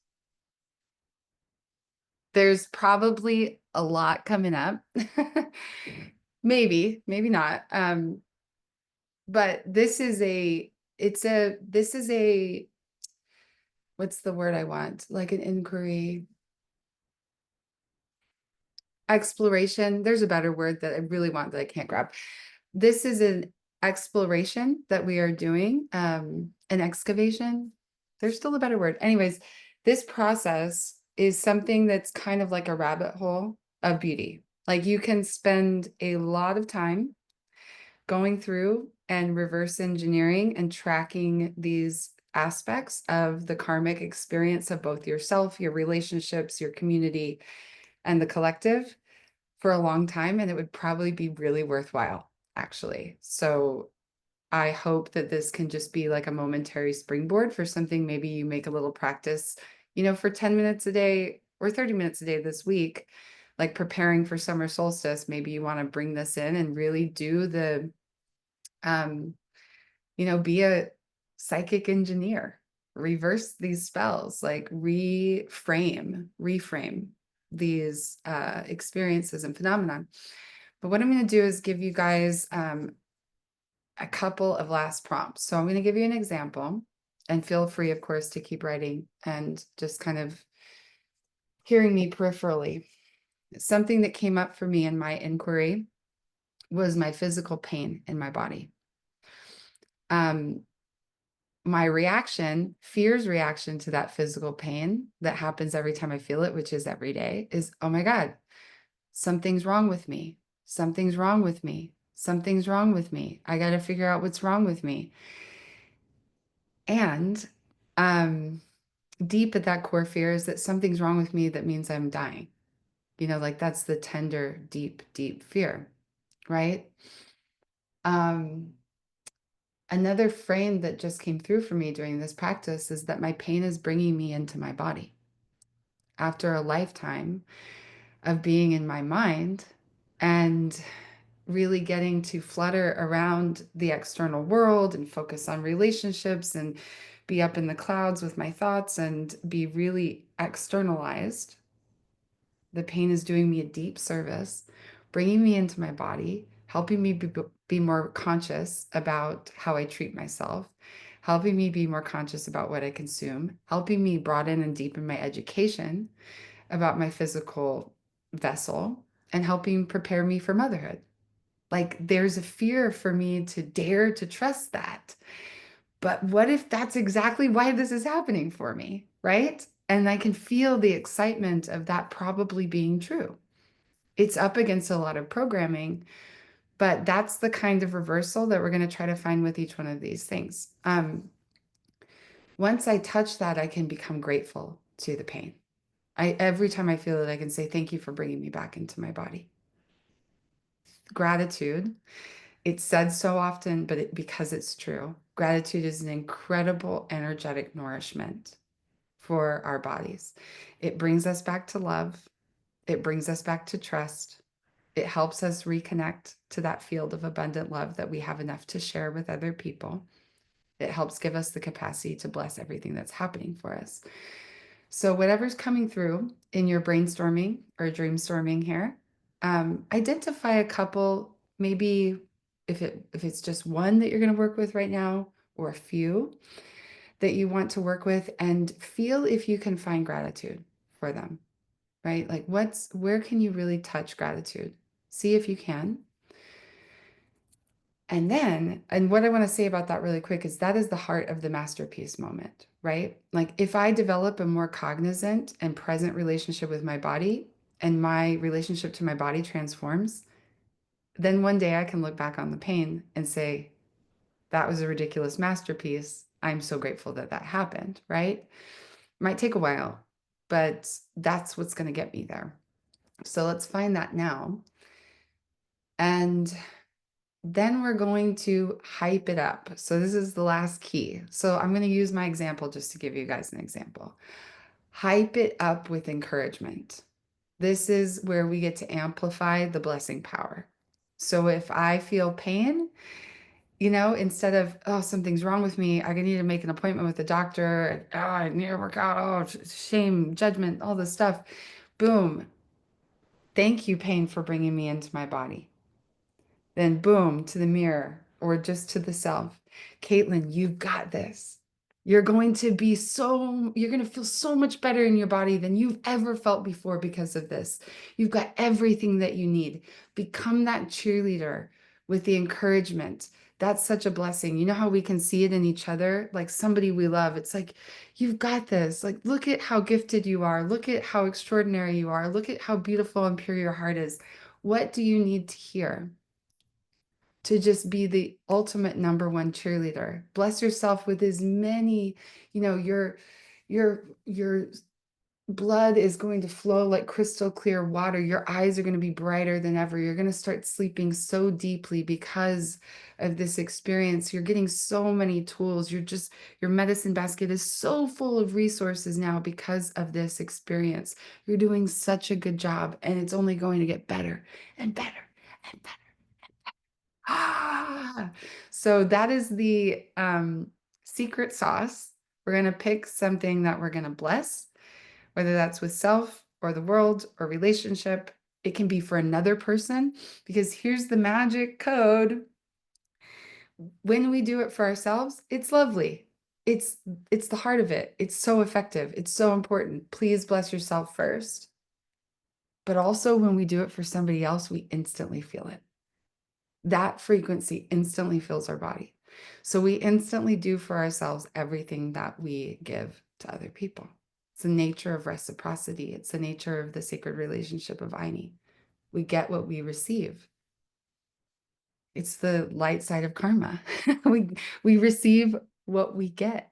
We receive what we give, right? Instantly, because that frequency fills our body. So pick something, hype it up, encourage it, see what is the best that could happen.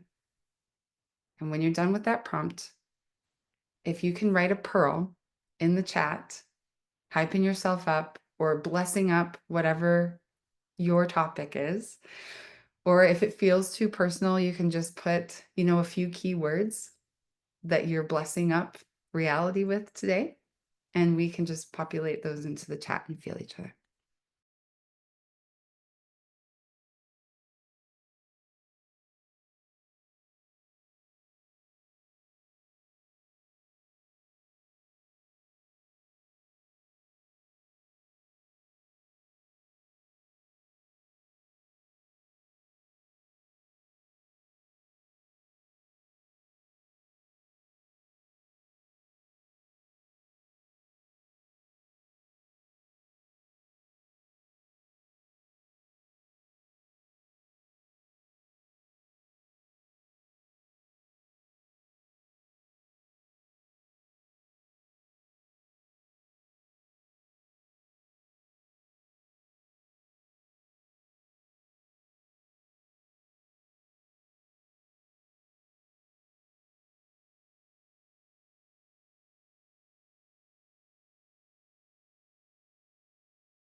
Thank you, Juana.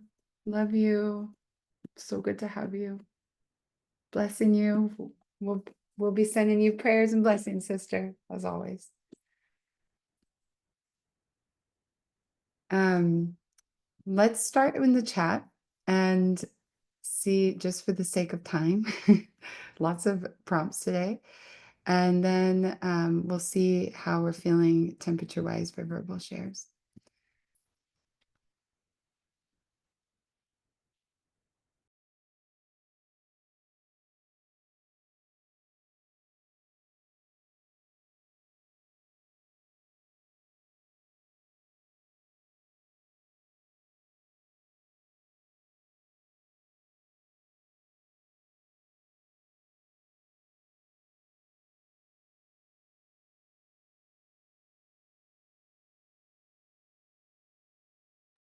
Such a pleasure. For those who have to run, thank you so much. I will share this recording right after. So we're going to do a little prayer. Let me see here. Okay. So let's start. Let's just share some of our reversing spells in the chat. And I'll get a temperature on you guys if you want to voice some things.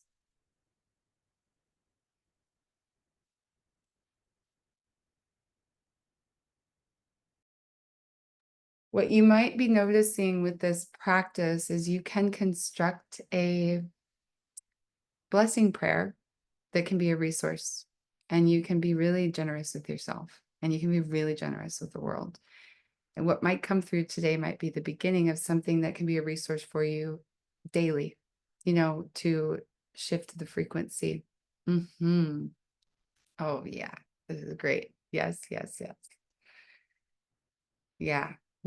It may take some time to articulate, and I'm definitely going to encourage for you guys to clarify at least a starting point, at least a building block. Oops, I put myself on mute for some reason. I'm going to feel so incredibly strong and grateful to myself for honoring my heart and treating my body like the temple I know it is. My skin will glow, my eyes will look alive. I will have abundant energy and feel free and fulfilled because I won't be avoiding my feelings and my true desires. Family will be infinitely blessed with love and laughter and joy and connection because I feel more in love with myself, my true self, giving my kids and husband the permission to slip to be their authentically beautiful and unique selves. Beautiful. My connection to myself unlocks the connection I desire with my family, relationships, and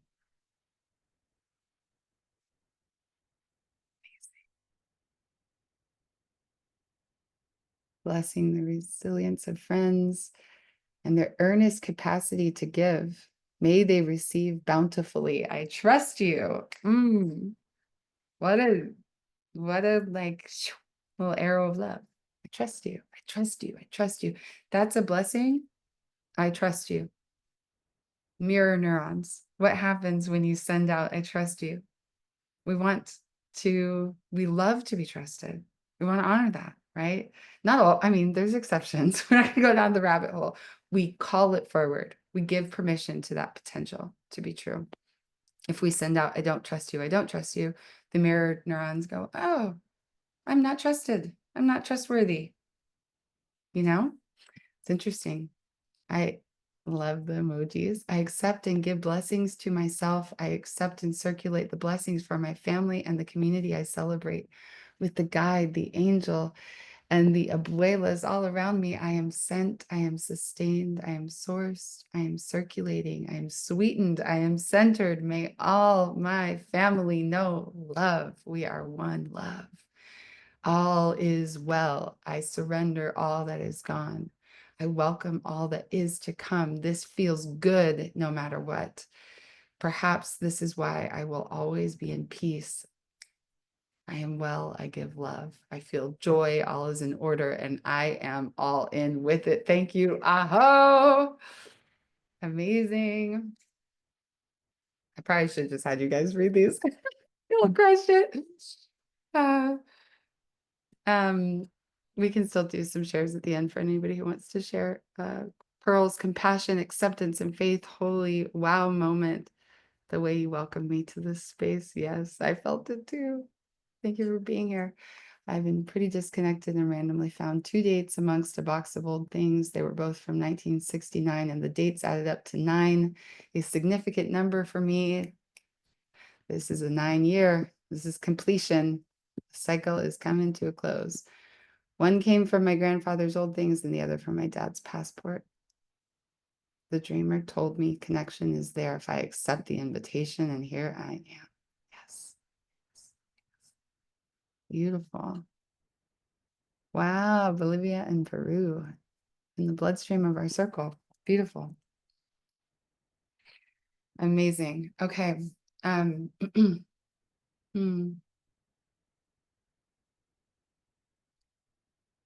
I'm tempted to share mine, but I'd like to offer a prayer for you guys, and then we can do some shares if that feels alive. Because I know that some people, we've been on here now 40 minutes past what I put on the calendar, so I really want to honor our time, but it's just lovely in here. So let's drop into this heart space, and I invite you to just receive and also feel yourself. Going to make a moment of silence for you to feel more from yourself as well.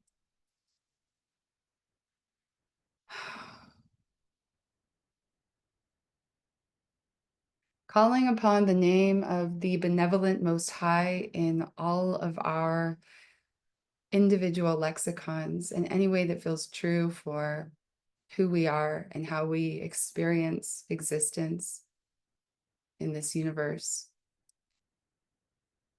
Calling upon the support, the presence, the listening, the mirroring of the benevolent Most High in both the seen and unseen dimensions of reality. We are here with love in our hearts and our bodies. We are here with full cups, ready to pour back into all of the undernourished tributaries of this collective web at this time of great need. We are here in love together, in a circle of intention for the highest good of all life in this planet at this time, in all generations, backwards and forwards, and in all of the universe, anywhere that the frequency of our love can reach. Please hear our prayers. Please feel the truth of our hearts in this moment. Please feed the potential of this spark that is lit and strengthening within us in this moment. Please feel our intention to return to love and support us in this intention as we give thanks,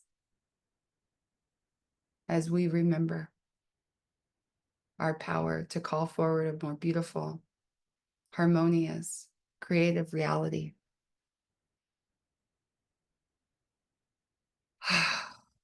Thank you, thank you, thank you for our miracle bodies.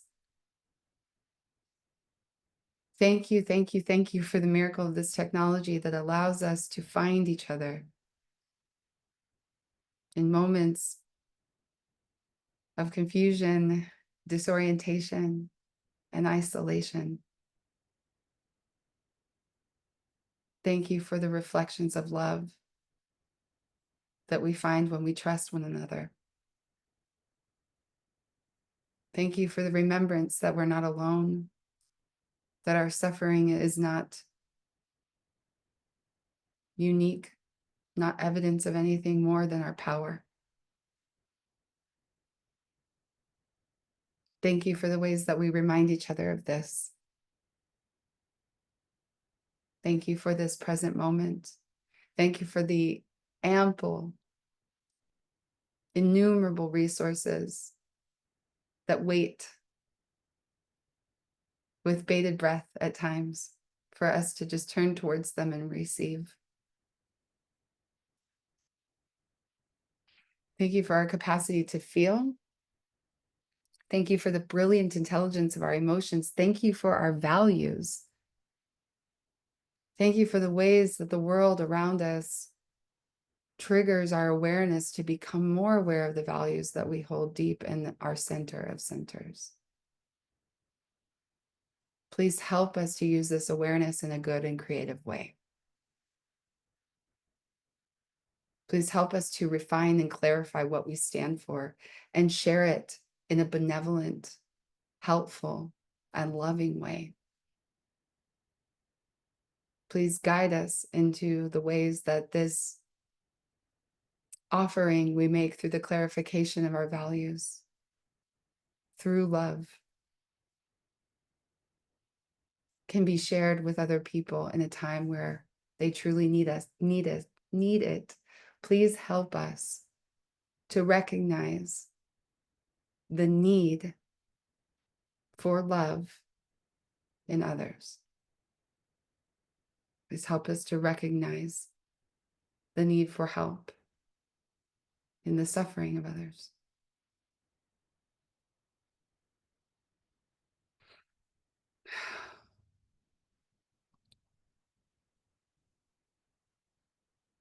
Taking this moment together as a circle to start with the self,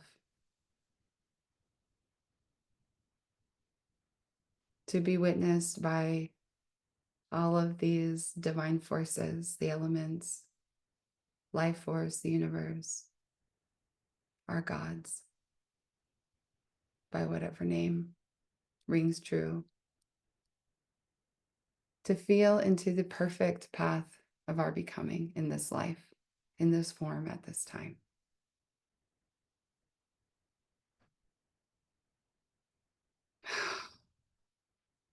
Giving thanks in reflection for all of the many lessons that have borne our resilience, our strength, our power, and the clarification of our Dharma. Bringing awareness, recognition, and gratitude to all of the other beings that have played a role in our becoming. Every step of the way, starting with our parents and all of their perfect imperfections, all of their flaws and errors, and all of their generosity to grant us the blessing of life. To our siblings, extended family, our Ohana, the soul family, the people that along the way from the time we were little children helped reflect to us and acknowledge and celebrate the gifts that were seeded in our being, in the blueprint of our becoming. Thank you to all of those micro moments, many of which we may not even be able to recollect at this time, where we were reminded and we were brought back into remembrance and deeper, clarified understanding of our value, our power, our worth, our capacity, and our unique genius. Thank you, thank you, thank you. And giving thanks to the shadow teachers, the ones that challenged us, the ones that forged our strength, our will, the sacred fight for our true nature by stirring up doubt, distraction. This is another essential part of our process of remembering and knowing ourselves.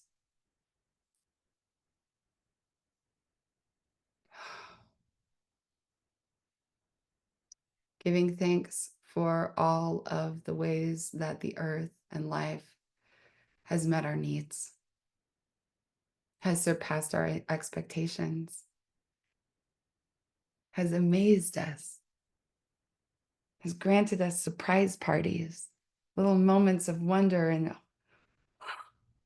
wow, Is this all for me? Really?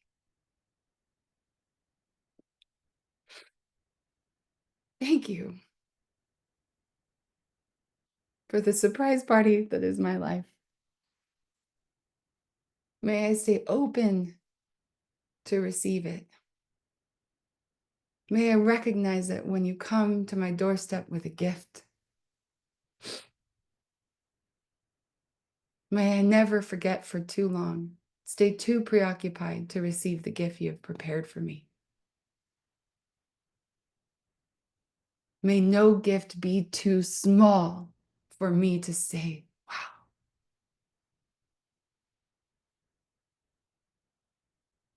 Giving thanks for the beautiful, miraculous, wondrous way that our capacity to appreciate, to be amazed, to give thanks, and to recognize feeds the magic in our lives, amplifies it, generates more.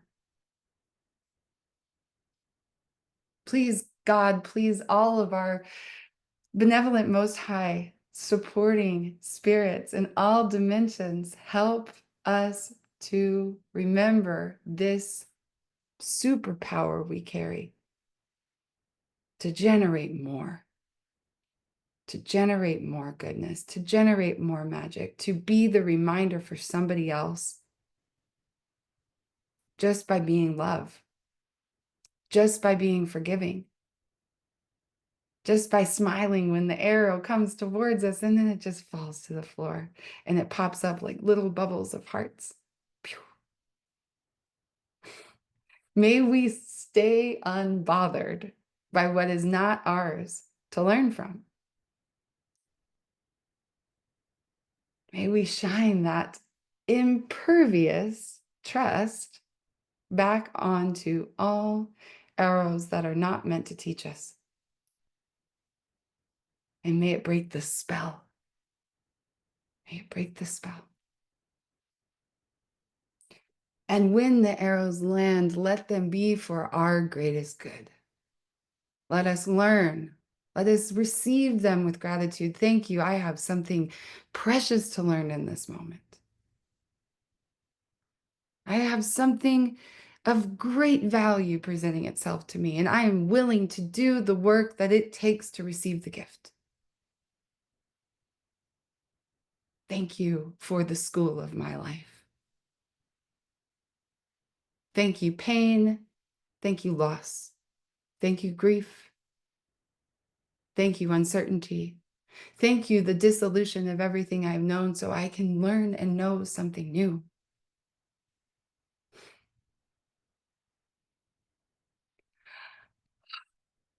So I can create and discover something new. So I can add it to the rich tapestry of my own ridiculous, outrageous, stupendous WTF masterpiece that I am weaving and painting in this lifetime. I invite you to see yourself in your mind's eye in that knowing. Notice the posture. Notice the expression on your face. Notice the way you move through the world, the way you meet life. See it and feel that.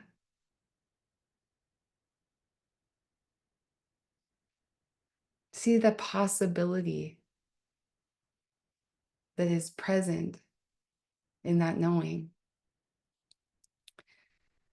Watch yourself as you receive moments of challenge, the curiosity, the interest that moves through the body. What's here? I've got this because I got this. I received this. So I've got this. Help us to never collapse in what is for us and help us to transmute, deflect, alchemize anything that is not for us with ease and grace and gentleness in the ways that feel joyful to us. simple and true.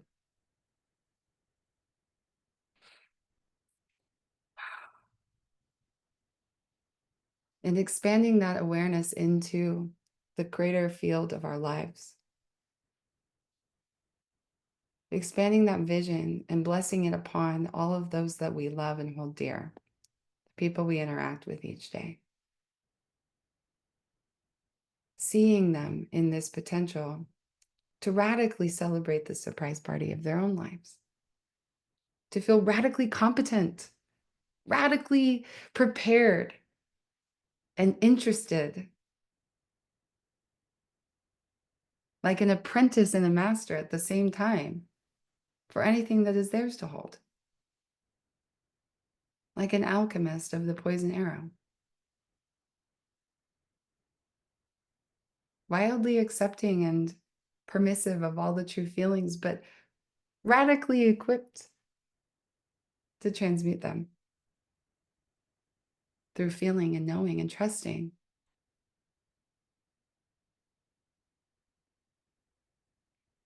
Imagining a world where we really understood and accepted that we will die. And that that was not only okay, but that that was the last gift. That was the final piece of perfect teaching, perfect understanding, perfect grace, and perfect radical gratitude for everything that we got to experience. What would that world look like? And letting that vision of grace and personal empowerment and radical responsibility and openness to love ripple out in your imagination beyond the ones you know and love, to the strangers on the street,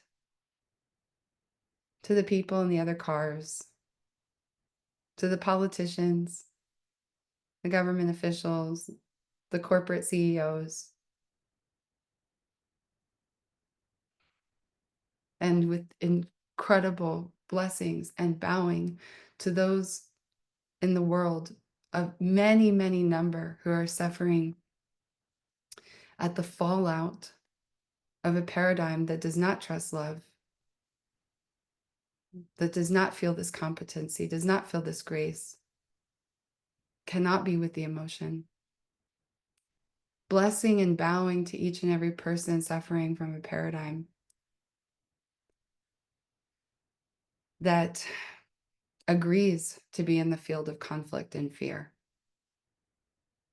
that agrees to fight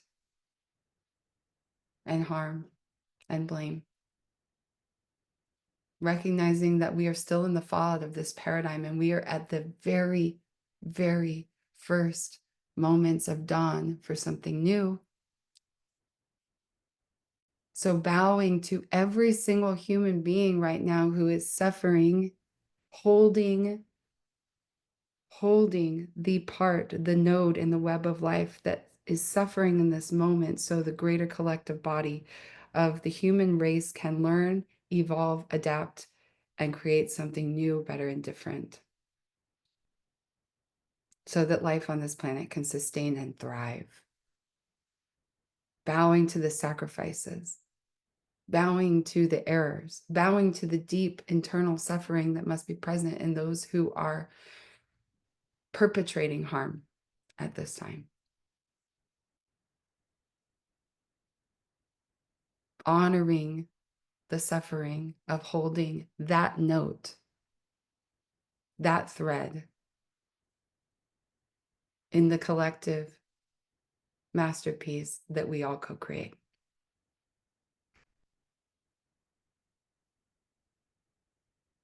And with this awareness, taking a moment of silence to feel your own blessings for this collective.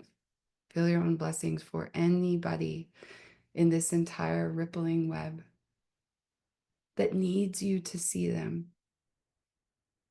as having more than the capacity, being utterly abundantly resourced to respond and break through this period of suffering, whatever it may look like. With reverence, thank you. I bow. I bless you.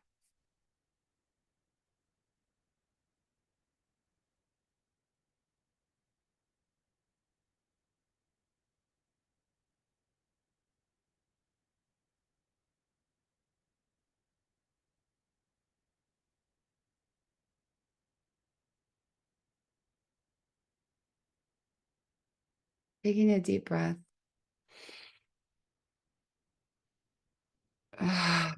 Sighing out any last residue, anything that needs to be released.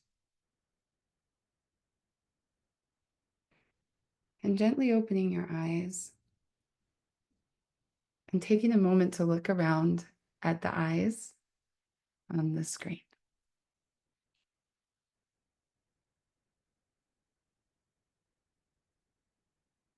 Blessing each face. I wish you peace. I wish you joy.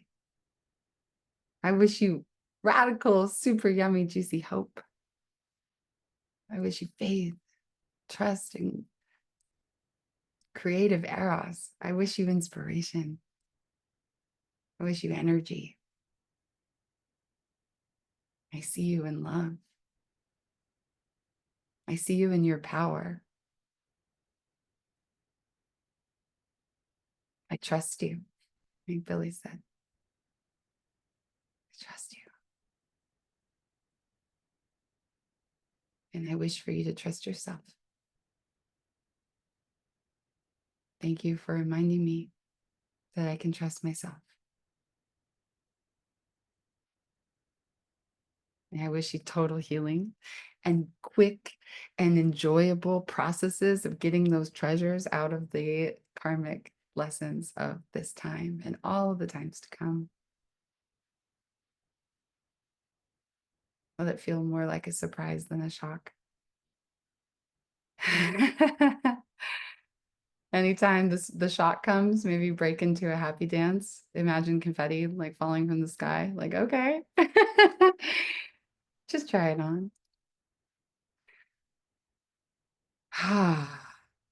Thank you for hearing us. Thank you for feeling us. Thank you for this space. Thank you, universe. Thank you, body. Love to the poetic mob. Let's go.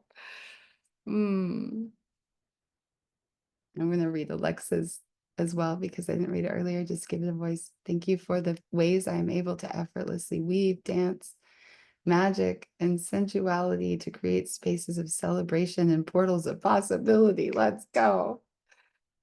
For the wealth I magnetize built from pleasure. Let's go. As I bring awareness and love to my pain body, moving more fully into my true nature, my rapturous state. Yum. Amen. Aho, ashe. Whoosh. Yes. Thank you for the sisters, brothers, and relationships I call into my life to co-create with. What a perfect cherry. In this moment. Thank you, guys. All right, so I just want to bring some presence to the way that it felt to send each other love on this screen. We can practice at all times. You know, it's a subtle shift in awareness, but if you're on another Zoom call tomorrow, maybe even today, having a conversation with your partner, going to the gas station to fill up your tank, it doesn't need to be said, right? And it's so easy to forget. So sometimes it helps to train by saying it and practicing it with the words. So whatever you started on your page today, refine that. Give yourself an anchor where you can say it with the word daily until it starts to become a resource in your heart that you can shift to as you're moving through the world. And so we can practice with our partners, our loved ones, our children.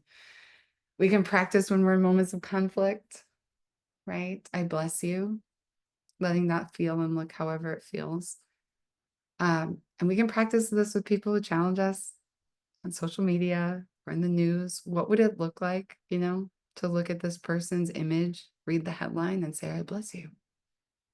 I bless you. I wish this for you. And letting that move through the field. We need a lot more of that right now because the opposite is happening.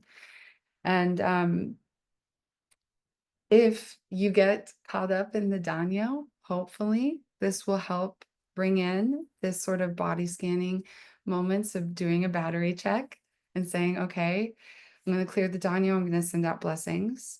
And if I don't bless in the moment, if I forget for hours, if I have a big blow up or I start ruminating or whatever, oof, there it is. I'm going to go back and I'm going to do this work within myself. And so that is our kind of homework. We're going to try to walk through the world and bless it up as often as we can for our highest good and the good of all beings. And another experiment you can add that's like a bonus practice is maybe Helenita is actually really good at this. I need this one. Take some time today to think about somebody in your field, somebody that you know, maybe somebody you haven't talked to in a long time or someone you talk to every day.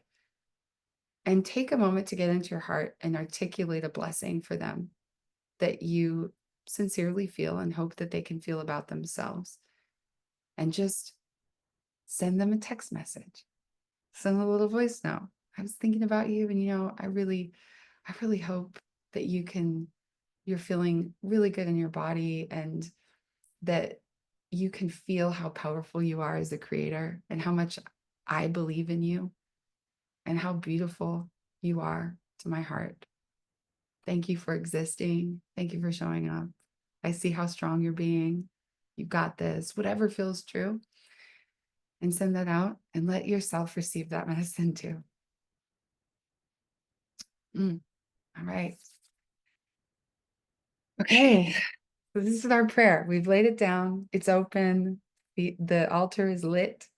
Is there anything you guys would like to share before we tune off? I'd love to hear a couple shares. And also there's, no pressure. We've been here for a long, long time. Yeah, Helenita, come on in, sister. I mean, I always share, but Yeah, I love I it. I miss it. I know. I love you so much. Thank you. I'm holding what you just said in my heart because I doubt myself. I'm like, did that land? Should I be sending this? But I do try to just tune more into my heart and just whenever it does pop up, send a message without expectation of anything in return. And that's been a big lesson I've been trying to do is, I can share my heart without worrying. But I forgot my notebook downstairs and my dog was gonna go maniacal if I went back downstairs. I just grabbed my daughter's and it just was like I had to show you my rainbow queen, this drawing that she drew of her in the middle of a little rainbow. That's your And holy Bible. I know it's so cute, but you know this in the 3 years that we've known each other, not to be Debbie Downer, I have lost two friends to suicide and one just as recently as last month. And I didn't know, I'm gonna get emotional. I did not know that my daughter wrote this poem. And so I was like going through all this grief. And obviously her spelling's wrong, but it was like until the end, the song. So I don't know what the tune is, but it's oh, oh ah oh ah. Baby, you're here in my heart. I will never leave you, even if you're far away. You'll always come back, and if you don't, I will remember you. You never forget me. Promise we'll do everything together, baby, because I love you. And the kicker, we're wizards together. Yes. Oh, I just had to That's share that because it was like everything. Poets, we're all wizards. So, yeah, that's my share. But thank you so much for this. This was awesome. I really needed it. I'm about to sit in ceremony as my kids are gone for 4 days and I have a quiet house all to myself. So, this was a beautiful grounding moment to clear out what our conscious mind really thinks is there and needing to be moved and really get to the heart of that underlying core of what is needing to be remembered. I think we always feel like we need to like get rid of, oh, I just want this and I want that and oh, this thing and the very superficial things. But this was really helpful for me as I go into ceremony this afternoon to get to the heart of it, the heart of the matter of remembering, not forgetting and releasing, remembering. So thank you. And I love you. or be membering the Or new word of the remembering, day. right? Cute. Yes. Thank you so much for tuning in on such a special moment. I'm honored Yeah. to get to support and nourish this process. I love I you. love You're you. holding so much. And yeah, I'm just really, really glad that you got to show up and connect into this. I love you so much. I love you too. That's your sweet daughter. She's so amazing. We are I wizards am in her together. room, so, if anybody needs, like, a gigantic stitch, I got it. I got you covered, and about 30,000 bunnies. The joy is important to have in the environment right Girl, now. look at this.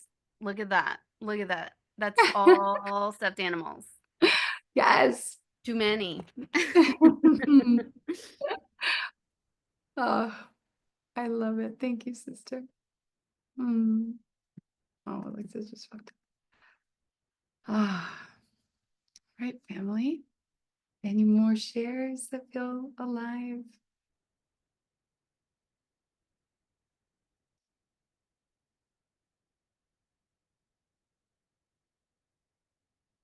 No pressure. Just making space for it. All right. I'm not seeing any eager hands, but I know you all and love you all, and I feel your hearts. Mm-hmm. Amazing. Yeah. All right. Beautiful. I love you all so much. Thank you for being here. Um, we will have a Temple of Wow once a month through the Playhouse. I'm, for the foreseeable future, going to try to make it open to all because it feels like my gift of service. We'll see. Hopefully, we can build some magnet energy and like add some collective, uh, yeah, um, mana into our circles. But this is really potent. Today felt like I really felt it and I really needed it. And I feel like very different on the inside of my body now. So thank you guys for being here with me. It means a lot. And I'm excited to apply this for myself. So yeah, if you guys are in the Playhouse or you have ways to contact me, please do share any more magic that comes through. Track your holy wows. Stay open to the masterpiece moments. Bless the world. Bless yourself. And I will see you again very soon. Love you guys. Happy Sunday, fam. Mwah!